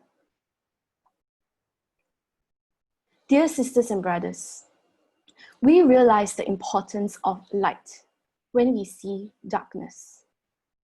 We realize the importance of our voice when we are silenced. In the same way, when we were in the Swat, northern Pakistan, we realized the importance of pens and books when we saw guns. The wise saying is true. The pen is mightier than the sword. The extremists are afraid of books and pens. The power of education frightens them. They are afraid of women. The power of the voice of women frightens them. And that is why they killed 14 innocent medical students in the recent attack in Qatar. And that is why they killed many female teachers and polio workers in the Khyber Pakhtunkhwa and the Fatah. And that is why they are blasting schools every day. Because they were and are afraid of change, afraid of the equality that we will bring into our society. Honorable Secretary General, peace is necessary for education. In many parts of the world, especially Pakistan and Afghanistan, terrorism, wars, and conflict stop children from going to school. We are really tired of these wars. Women and children are suffering in many parts of the world and in many ways. In India, innocent and poor children are victims of child labor. Many schools have been destroyed in Nigeria. People in Afghanistan have been affected by the hurdles of extremism for decades. Young girls have to do domestic child labor and are forced to get married at an early age. Poverty, ignorance, injustice, racism, and deprivation of basic rights are the main problems faced by both men and women. Dear brothers and sisters, now it is time to speak up. So today, we call upon the world leaders to change their strategic policies in favor of peace and prosperity. We call upon the world leaders that all peace deals must protect women and children's rights. We call upon all governments to ensure free compulsory education for every child all over the world. We call upon governments to fight against terrorism and violence, to protect children from brutality and harm. We call upon the developed nations to support the expansion of educational opportunities for girls in the developing world.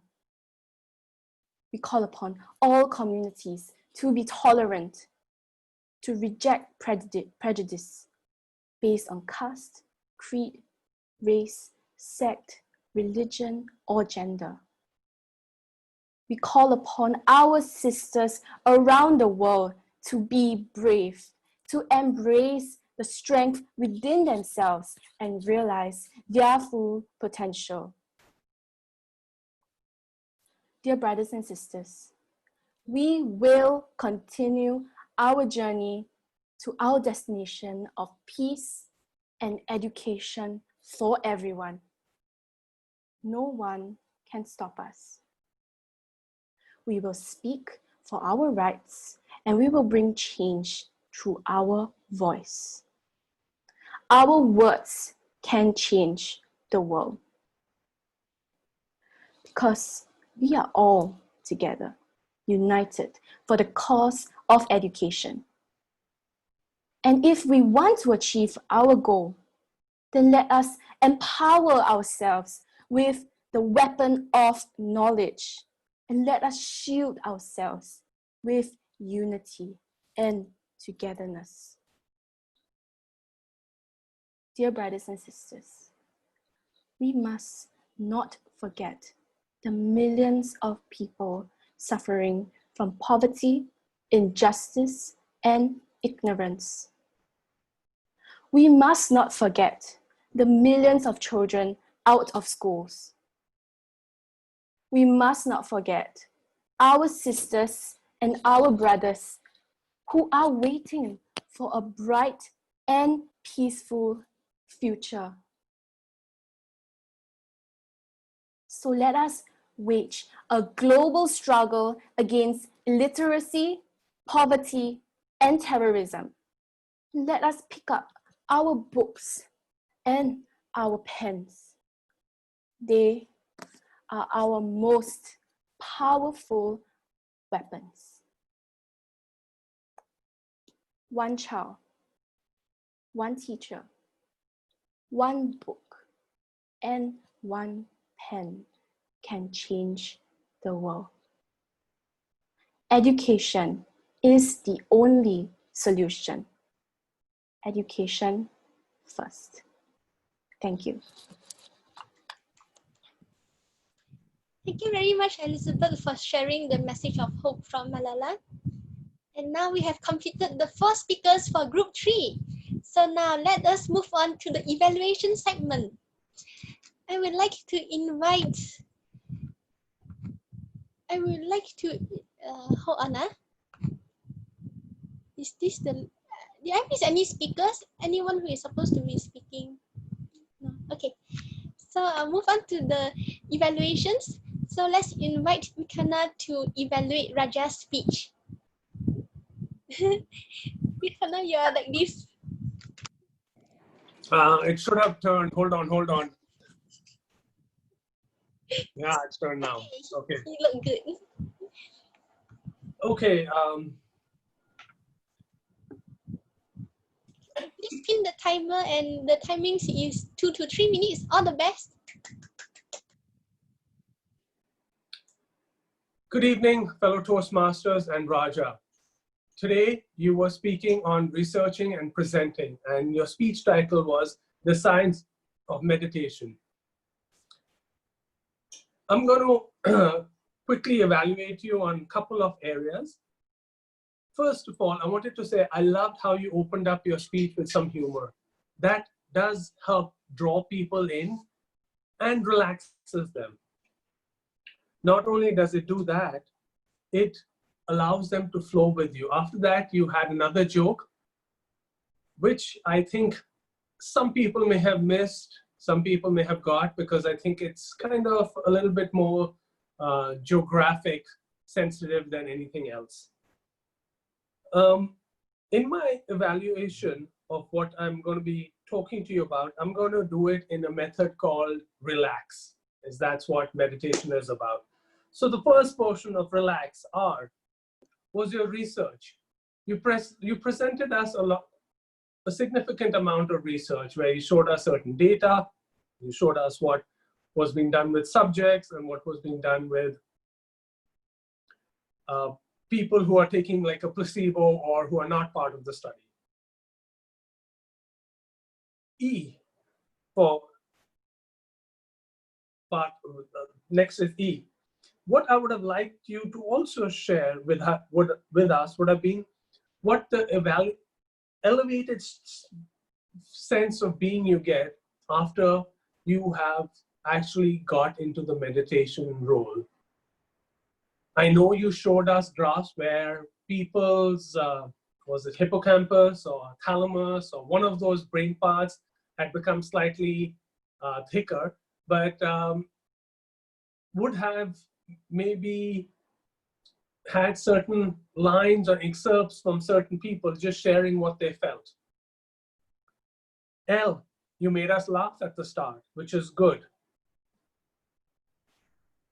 A in relax would have been, I know you had some technical issues, but when you are presenting this to a group, add in some more pauses so that people have time to digest what you're talking about. And X, you'd shown us some X-rays and some other vision.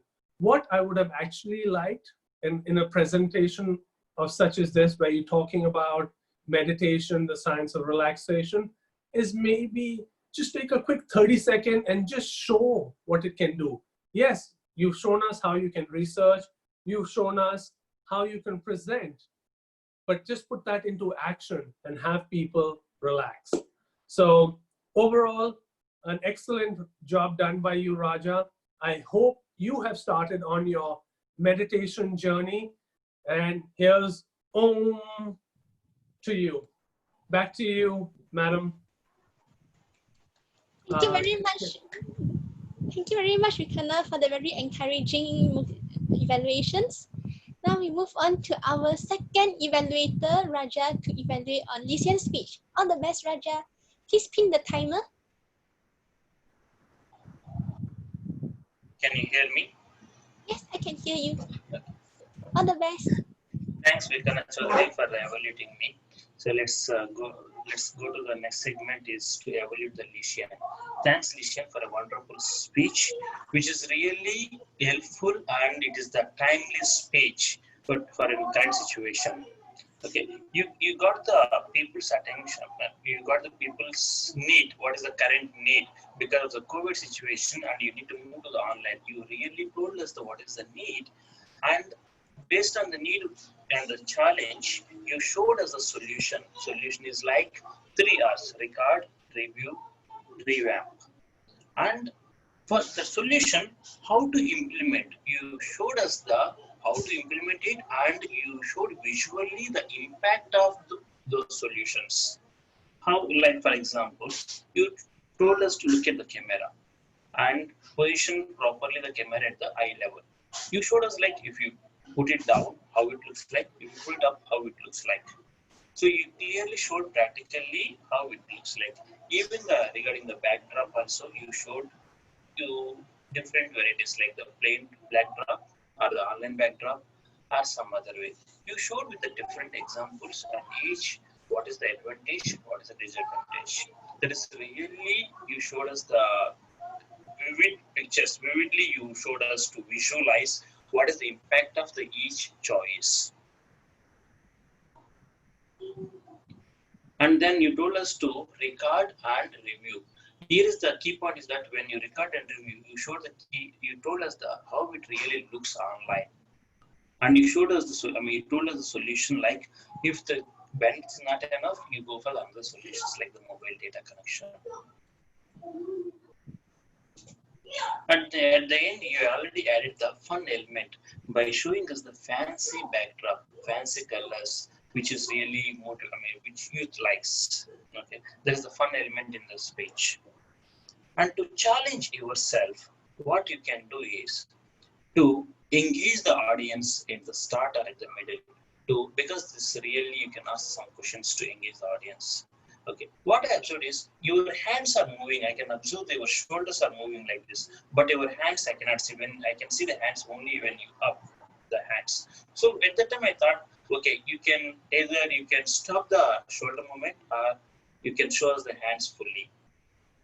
And coming to the voice tonality, maybe you can do with the various voices. And because this really involves the technical details, maybe you can go a little bit slow so that most of the audience can follow you. Overall, I felt very happy to evaluate your wonderful speech, which was delivered eloquently. Over to you, Toastmaster. Thanks, Licia. Thank you very much, Raja, for evaluating my speech and going into real details on how I can improve on my next speech. So next, thank you. Next, let me invite the third evaluator. Oh, it's Elizabeth to evaluate Vikana's speech. On the best, Elizabeth. And can you see the timer? Yeah. Oh, yes. Okay. On the best. Congratulations, Chandri. You have done your speech really well today, and I've really felt that I was there at the independence of India. I could feel Nehru channeling from your speech, and I could feel the atmosphere that the people experienced at that time.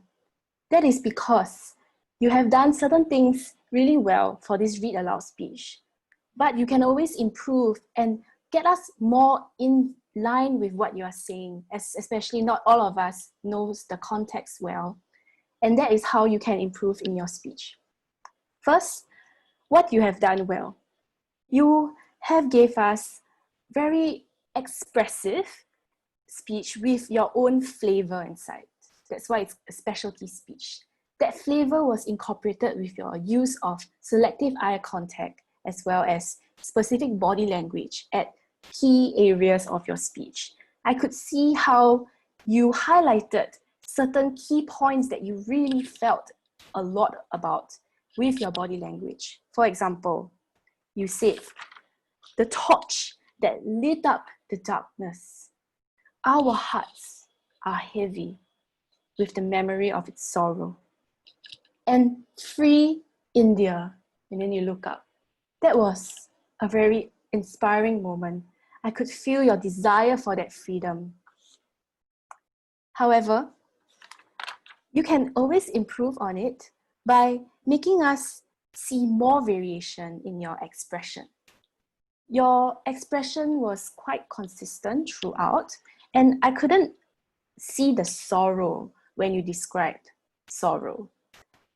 Areas like describing poverty, inequality, you could have shown a little bit more of a more sad feeling as compared to a strong and hopeful feeling. And finally, you can make the theme of this whole speech clearer by providing us a little more context at the beginning in your introduction. You can tell us a bit of how independence was like, how the people were feeling at that time. Was it more sad because of the partition, or was it more happy because of the independence?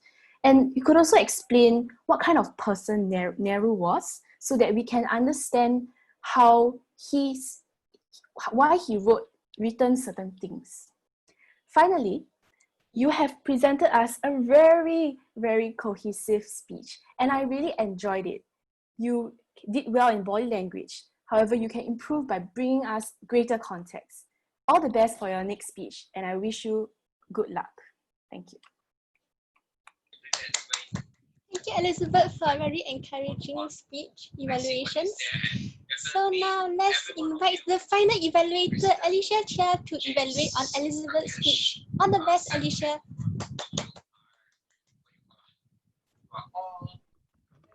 Very good afternoon, Sunday afternoon to club president, to members, and especially to Toastmaster Elizabeth Chu. Congratulations for completing the final project of interpretive reading, the oratorical speech. I will evaluate Toastmaster Elizabeth Chu in two areas. The first area is what she did well in the speech. The other area is what she could do better and improve her speech. Now, for the first area,